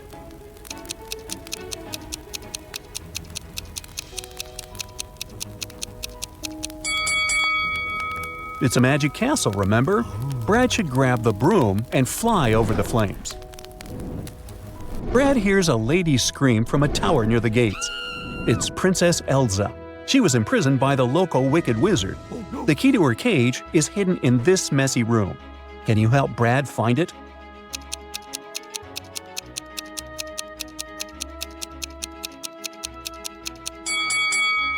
Hey, over here. Elsa says, "The wizard stole my ruby ring. This magical artifact is super strong. We need to return it as soon as possible. Otherwise, the whole world is doomed." Brad goes to the wizard's workroom, but the door is locked. Can you help him figure out a 5-number passcode to open it?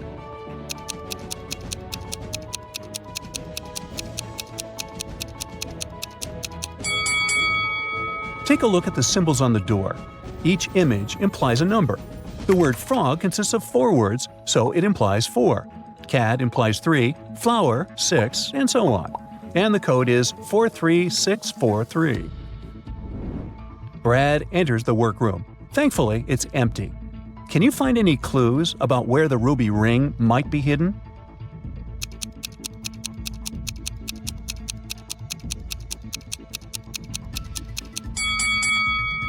There's no window, but curtains are fluttering in the wind. That's because this bookcase on the left is a secret door.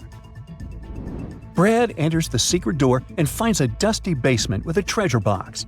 It's guarded by a troll. The troll says, "I'll let you open the box if you manage to crack my puzzle. Listen carefully. I'm not alive, but I grow. I don't have lungs, but I need air. I don't have a mouth, but I'm afraid of water. What am I?" Can you help Brad solve this riddle?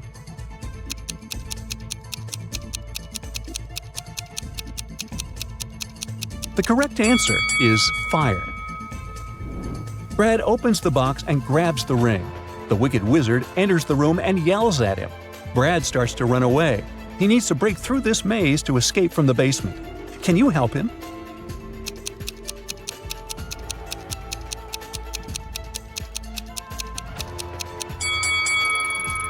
Here's the only way out.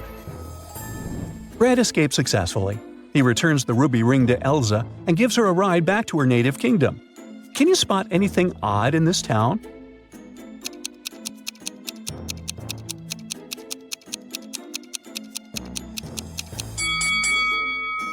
This guy is selling meat, not fresh books. Elsa invites Brad to her castle. She wants to throw a party to celebrate her return. But first, she takes a bath. Oh no, her ruby ring is gone again. Elsa left it on a table in her bedroom. Only 3 maids are allowed to enter this room, so Elsa questions them.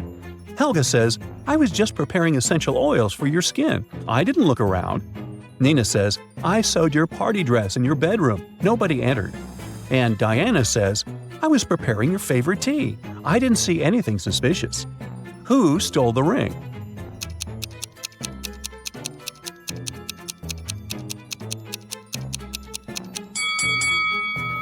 Nobody. It's still in the room. Take a look under the table. Hello? They probably dropped the ring on the floor by accident. The party begins. The local chef puts these 3 dishes in front of Brad. One of them is not safe to eat. Can you guess which one?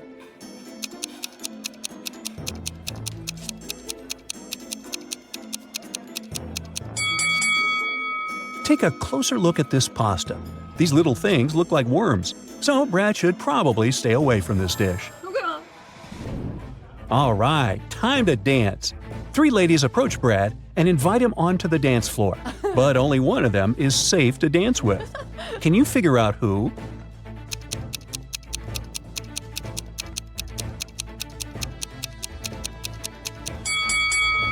Take a look at the 3rd lady's reflection in the mirror. She's an old witch under a beauty spell. And the first lady doesn't have a reflection, so she's probably a vampire. Therefore, Brad should dance with the second lady. Oh, yeah. During the dance, Brad accidentally hits an antique vase. It falls, and one fragment breaks off. Can you find the broken fragment among these 13 options?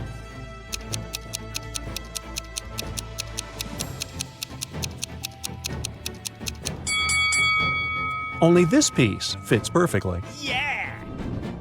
Elsa announces a contest. She's willing to give away a fancy mansion to the one who solves her riddle. What king can you make if you take the head of a lamb, the middle of a pig, the hind of a buffalo, and the tail of a dragon?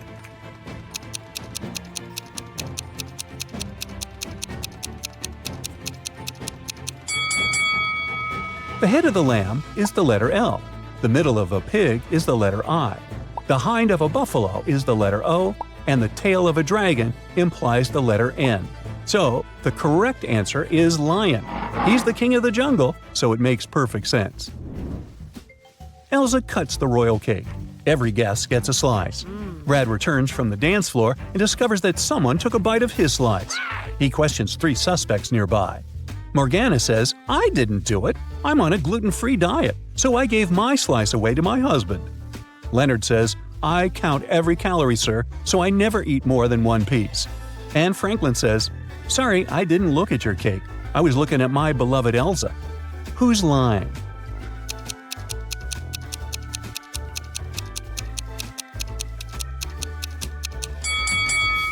It's unlikely that a person on a gluten-free diet can eat this dessert. Therefore, Morgana lied. Finally, Brad is leaving this weird kingdom. He needs to tell a 2-word password to the guard at the gates. Here's a hint. You do it every morning.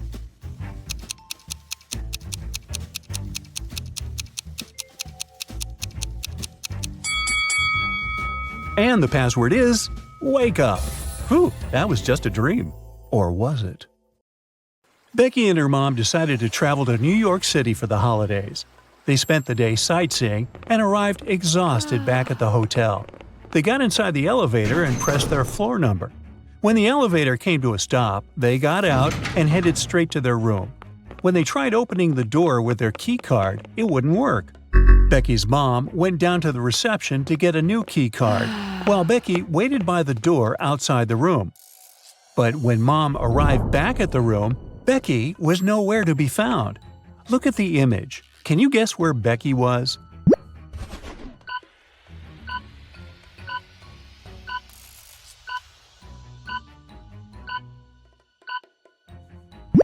The whole thing was a big misunderstanding. Becky and her mom got off on the wrong floor. That's why, when they tried opening the hotel door with their keycard, it wouldn't work. It took them a while to figure that out, though. Poor things, they must have been really exhausted. Now Amy found herself in the middle of a burning room. There was fire all around her, and she needed an escape route. The room had no doors or no windows. There was nothing to climb or stand on. Even so, in a matter of seconds, Amy was in the front yard and had escaped the fire completely. How did she manage to escape?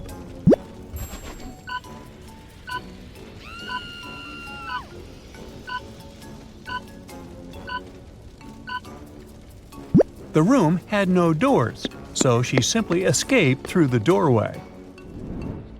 A detective got an anonymous email about an upcoming heist in one of Chicago's museums. To stop it from happening, he needed to figure out the month the heist was planned for. The police asked their cybersecurity team to trace down the computers that sent the email, but the sender knew how to protect his IP.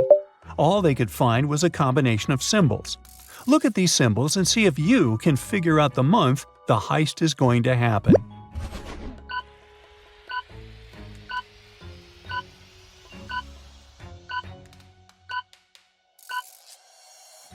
I know, they look so random. But let's see. A jar stands for J, a ukulele stands for U, a nugget stands for N, and an eggplant stands for E. It's June, y'all! Now Peter here is being blamed for stealing a ring at a fancy jewelry store. He posted a bunch of pictures online with the ring, and the police tracked him down. When he was interrogated, he said that the ring belonged to his late wife. He even showed the police a picture of his wife wearing the ring. Look at the picture. Can you figure out if Peter is lying?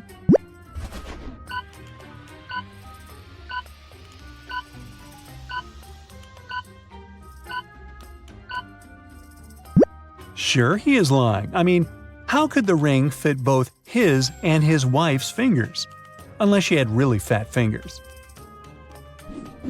Mr. Finks is a science teacher, and he prepared a challenge for his students. He grabbed 2 bottles and filled them with different types of water. The first bottle was filled with hot water, and the second bottle was filled with normal temperature water. He asked his students which water would cool down first and promised an A to whoever managed to figure that out. Can you take a guess?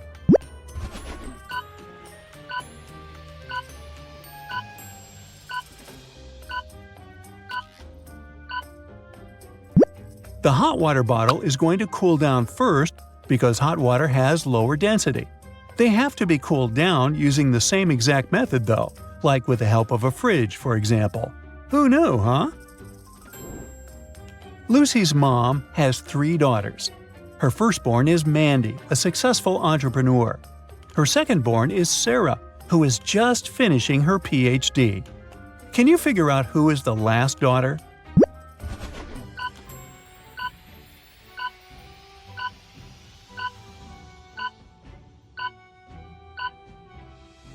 It's Lucy. Duh, we started the whole thing talking about Lucy's mom. Dr. Mallory was doing a study with some of his patients. For his next study, he called 2 young boys. First, he collected their data, names, date of birth, height, and weight. Then he put them in a room together. He told them that he would leave them alone for the next 5 hours without anything but a jar of juice. He told them they could not drink the juice and neither talk to one another. When he came back after 5 hours, one of the boys had drunk the juice. He asked them which one of them had done it, but none of them admitted to being the culprit.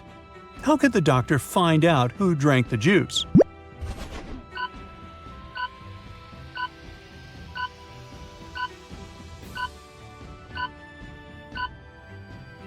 Well, that's simple. He could weigh both boys and see if their weight had any alterations. The boy who showed alterations was the one who drank the juice. Ashton, Barbara, and Luke are best friends. Once a year, they get together to do something adventurous. This year, they decided to go skydiving. They boarded the plane and were about to jump. But, uh-oh, someone's in danger. Can you guess who?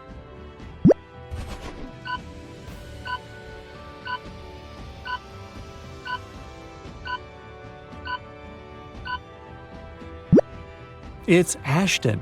Look at his backpack. He's wearing a regular backpack instead of the proper skydiving one. He must have gotten distracted when they were dressing up. Taylor hosts a game night at her place every Wednesday with her friends. She prepares beverages and finger food for everyone. That night, she even bought a new set of cards for them to play their favorite game. Every player must draw 2 cards, and then they count who gets the highest sum. But during the first round, they noticed that the number 6 card was missing. They all revealed their cards, and indeed, there was no number 6. After a few minutes, Taylor started laughing, saying she had found the card.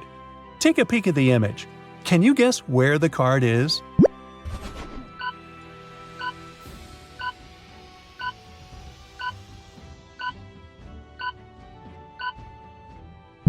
It's right there.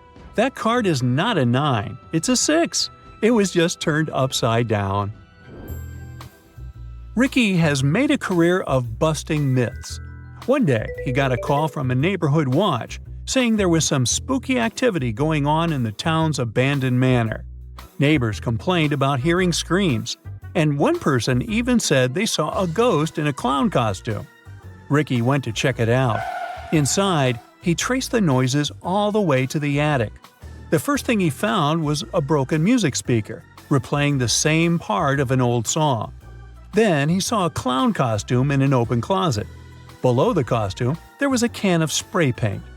Ricky gathered 3 suspects and interviewed them to find out who was trying to spook the entire neighborhood. Freddie, an independent filmmaker, said he was out of town to shoot a movie. Bianca, a local teacher, said she was terrified of abandoned places and would never put on a joke like that. Gabriel, an artist, said he was putting on his new show and didn't have time to fool around like that. Look at the suspects. Can you find out who is the culprit?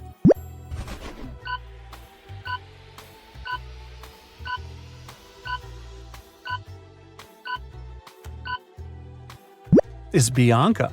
The rim of her pants is tainted red, just like the spray paint that Ricky found in the attic. She must have forgotten one of her cans when she broke into the manor. Mimi was exploring Egyptian caves when she found a shiny gold lamp. She rubbed the lamp 3 times, like in most stories, and she couldn't believe her eyes when she saw a genie coming out of it. The genie said that he worked a bit differently from the other genies. To grant her 3 wishes, she had to first answer one of his riddles correctly. He asked her, if 11 plus 3 equals 2, how much is 8 plus 6 equal to?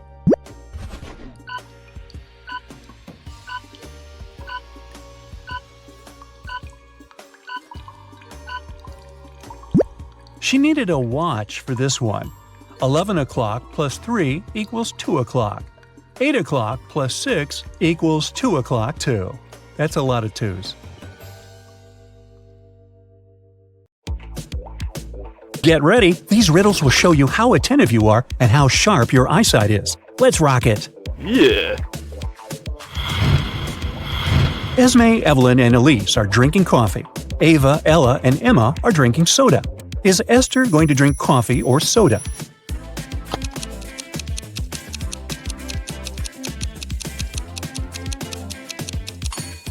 Esther is going to drink coffee. The letter E in her name is used twice, just like in the names of the other coffee drinkers. Here's a tough question. Look at the picture and choose what or who you'll say first.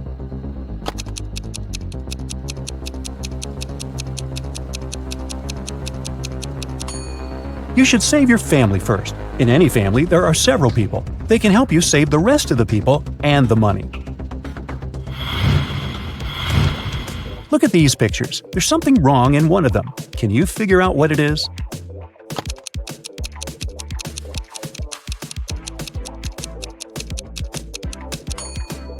This woman is eating the soup with a fork. Well, that's not a very successful strategy.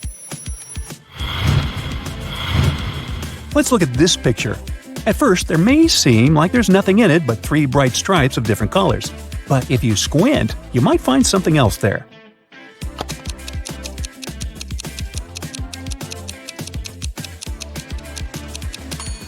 Have you spotted several faint numbers in the image? They are 55, 37, and 22. What do you think? Who's in greater danger here?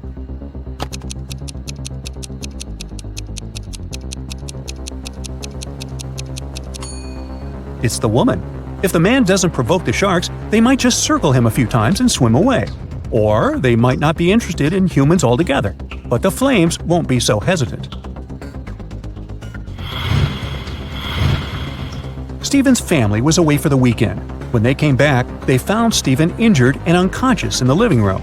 The maid said she had been cleaning the house all morning and then had taken a nap in the afternoon. The cook told the police he had been making a food inventory in the afternoon. And the driver said he had been away, driving the kids to a museum. Who has something to do with the accident?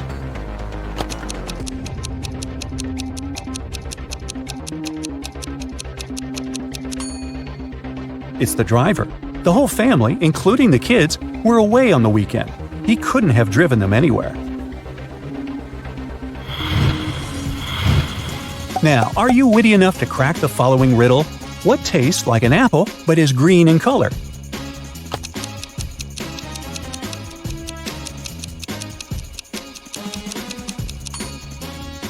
It's a green apple. Nothing less, nothing more. How many letters are there in the vowels?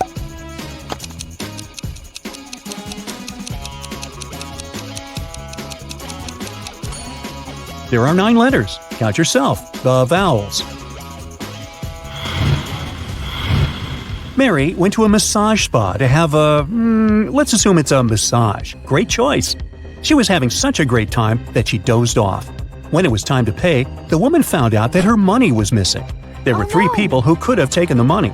The first employee said she had been having her lunch at the back of the salon. The second employee claimed she had gone to the back of the storage to get some oil. And another customer explained that she had been waiting for her turn to get a massage. Who is lying?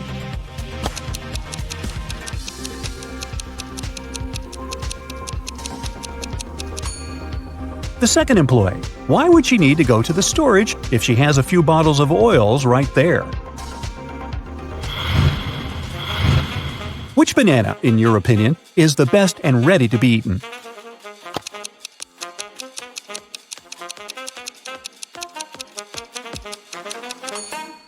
You should pick banana number 4. It's ripe and yellow, and there are no brown spots on it yet. Uncle Jack had a huge problem. His farm had experienced a terrible downpour, and now all but 15 pigs were missing and couldn't be found. How many pigs were still in the barn?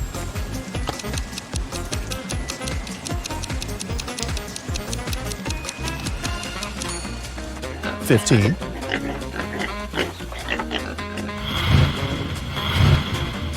Hannah told her mom that her gymnastics team would be going to a sports camp for the weekend. Her mother thought it was a lie, and Hannah would spend the weekend with her boyfriend instead. And still, she helped her daughter pack her bag and didn't say a word. When Hannah came back from her weekend away, she complained to her mom that she had forgotten to pack a toothbrush. That's when her mother made sure Hannah was lying. But how did she understand it?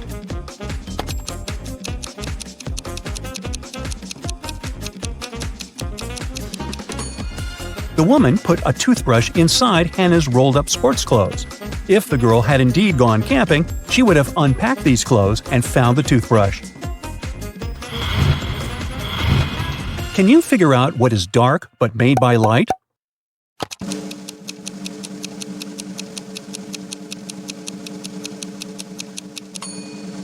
It's a shadow, a dark area that only appears when there's a source of light. Buckets, barrels, baskets, cans. What can you fill with empty hands?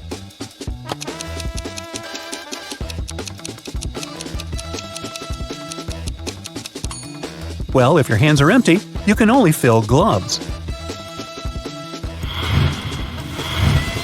Look at these women. Who is the baby's mother?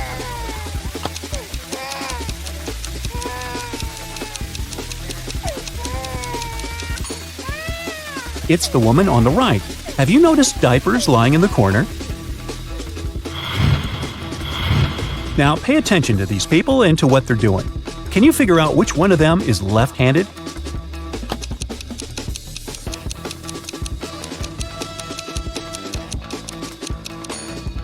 It's the waitress. She serves with her left hand. That's why she needs to hold the tray with her right hand. Oliver was on his way to another city. It was late evening, and at some point, the man felt tired and sleepy. He immediately stopped at the nearest hotel and went inside. While the receptionist was looking for an available room, Oliver saw a breakfast flyer with delicious-looking fried eggs on it. Excuse me, could I probably have 4 fried eggs right now? The receptionist wasn't sure about that. Our cook brought 8 eggs in the morning. He broke 3 and fried 3. Were there enough eggs left for Oliver?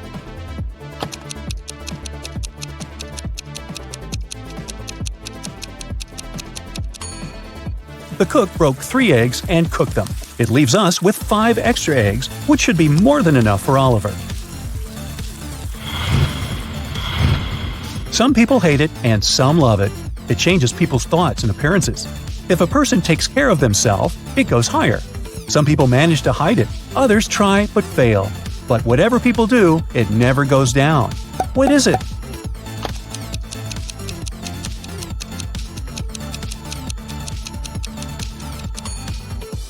It's their age. When Matt was 8 years old, he hammered a nail into his favorite tree in the garden to mark his height. Then his family moved away, and he couldn't check how fast he was growing anymore. 10 years later, at the age of 18, Matt decided to come back to find the tree. If the tree grows 2 inches a year, how much higher is the nail now?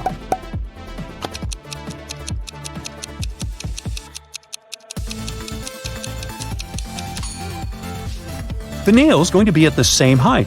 Trees grow at their tops, not bottoms. Why are pianos so hard to open?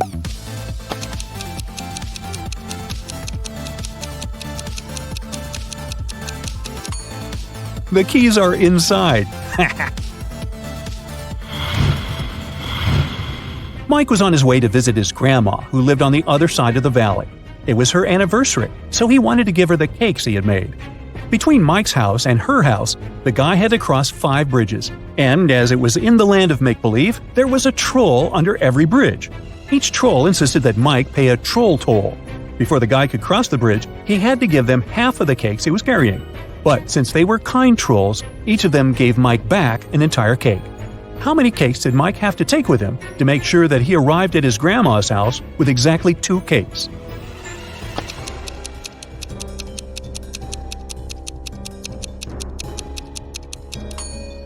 Mike needs to take 2 cakes. At each bridge, he's required to give half of his cakes, and he receives 1 back, which leaves him with 2 cakes after every bridge.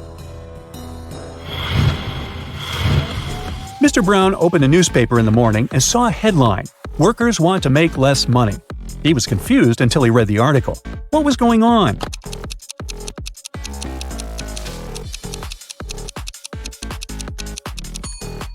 The workers who wanted to make less money worked at the mint and were tired of being overworked. They wanted to work less, which would mean making less money since money is made at a mint. A frog is at the bottom of a well. To get out of it, it needs to climb 30 feet. Each morning, the frog jumps 3 feet up the path, but each night, as it sleeps, it slips 2 feet back down. Thus, at the beginning of the first day, the frog has 30 feet to go. At the beginning of the second day, it has 29 feet to go, and so on. How many days will it take the frog to get out of the well?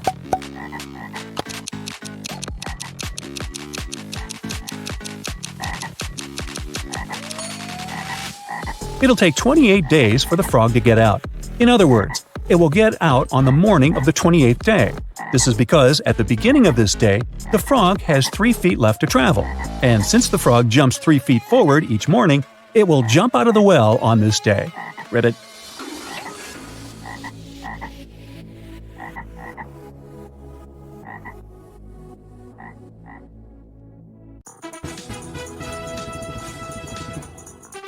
Bobby was invited to take part in a famous game show. If she got all the answers correctly, she would win the prize of $1 million. For the first round, she needed to match the bird in the image with its correct shadow. Can you help her out?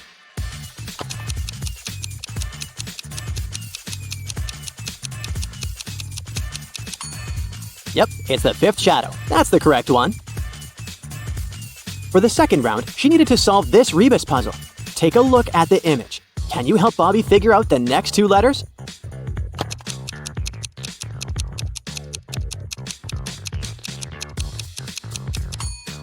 The answer was staring her right in the face, quite literally. The next 2 letters were A and W, which are the initial letters of the word "and" plus the word "why." Next up, the game show host projected this image right in front of her. He asked her if she could find the hidden number in the image. Can you guess which number Bobby answered?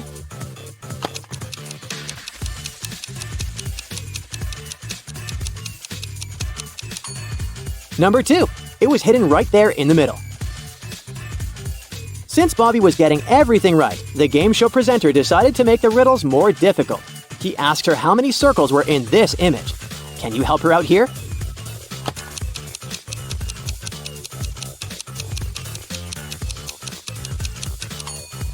This one was a little trickier, but there are 6 circles.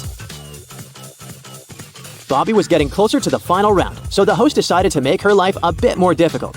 He picked a riddle that 90% of the people failed to know the answer to. Take a look at this image. The host asked Bobby to cut the main object in the image into 4 equal parts. How could Bobby do that?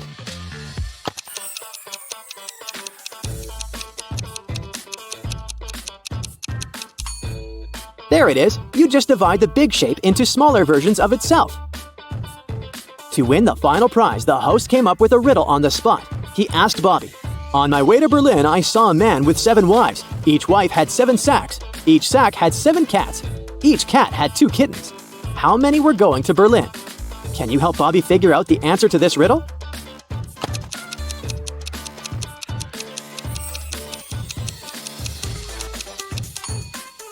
Well, only one person was going to Berlin, the person who saw the whole thing. Way to go, Bobby. You just won $1 million. Dan opened a time portal and set free a group of mutant ants inside his lab. The 4 humans left in the lab needed to escape before the ants caught up. To do so, they needed to cross an old rope bridge hanging on top of a massive gorge. By Dan's calculations, the ants would catch up with the lab team in 17 minutes. They needed to get everyone across the bridge before that. Dan was the fastest one in the group. He could cross the bridge in 1 minute. The lab assistant, Becky, could cross it in 2, but the janitor and the professor were slower. The first needed 5 minutes and the second needed 10. How could they arrive at the other side safely, knowing that the bridge could only hold 2 people at a time and each group needed to carry the sole lantern left to illuminate the way?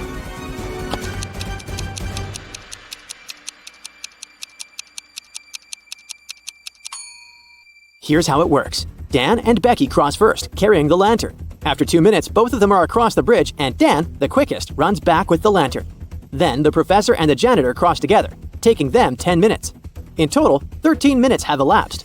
Becky grabs the lantern from them and dashes across the bridge to help Dan get across. With 2 minutes left on the clock, Dan and Becky arrive safely on the other side, just in time to cut the rope and save their lives.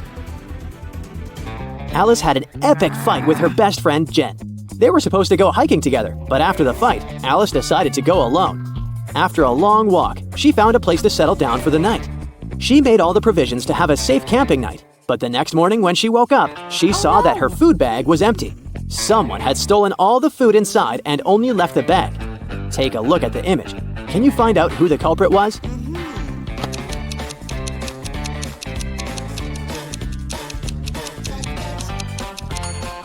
Well, although there were animal footprints on the floor, none of these animals were big or tall enough to reach Alice's bag hanging on the tree. But hey, what's that? It looks like Jen's hairband. She must have followed Alice and decided to prank her by stealing her food. Peter got tired of big city life and moved to a quiet village. He opened a small coffee shop and his place soon got popular. His coffee shop was the talk of the town. Farmers, hipsters, and travelers came all over the region to drink his famous cappuccino. He even won an award for best coffee shop in the area. Until one night, someone broke into the coffee shop and stole his yearly supply of milk and coffee. Peter decided to investigate on his own and interrogated 4 suspects. Dylan, a painter, said he'd been out of the city that night. Leah, who worked at the coffee shop, said she had been working on a personal project all night long. Vanessa said she'd been rehearsing a dance for the upcoming New Year's presentation. And Jason, a farmer, said he'd been taking care of his cattle. Take a look at the suspects. Can you figure out who's the culprit?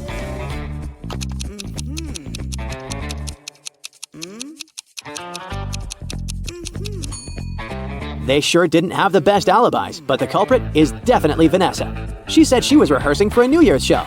But take a look at these flowers. It's clearly spring.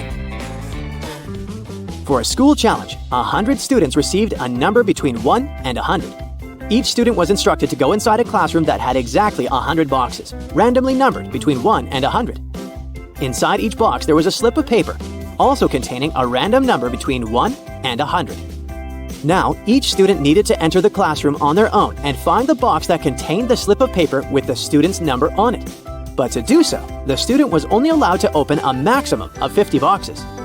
They were instructed to leave the room exactly as they found it, and they weren't allowed to communicate with any other students once they'd left the room. If all the students were able to find their numbers in the slips of papers inside the boxes, they would each win $100. But if even one of them wasn't able to find their number, then none of them would win the prize. Can you figure out what's the best strategy for all of the students to find their numbers and win the prize?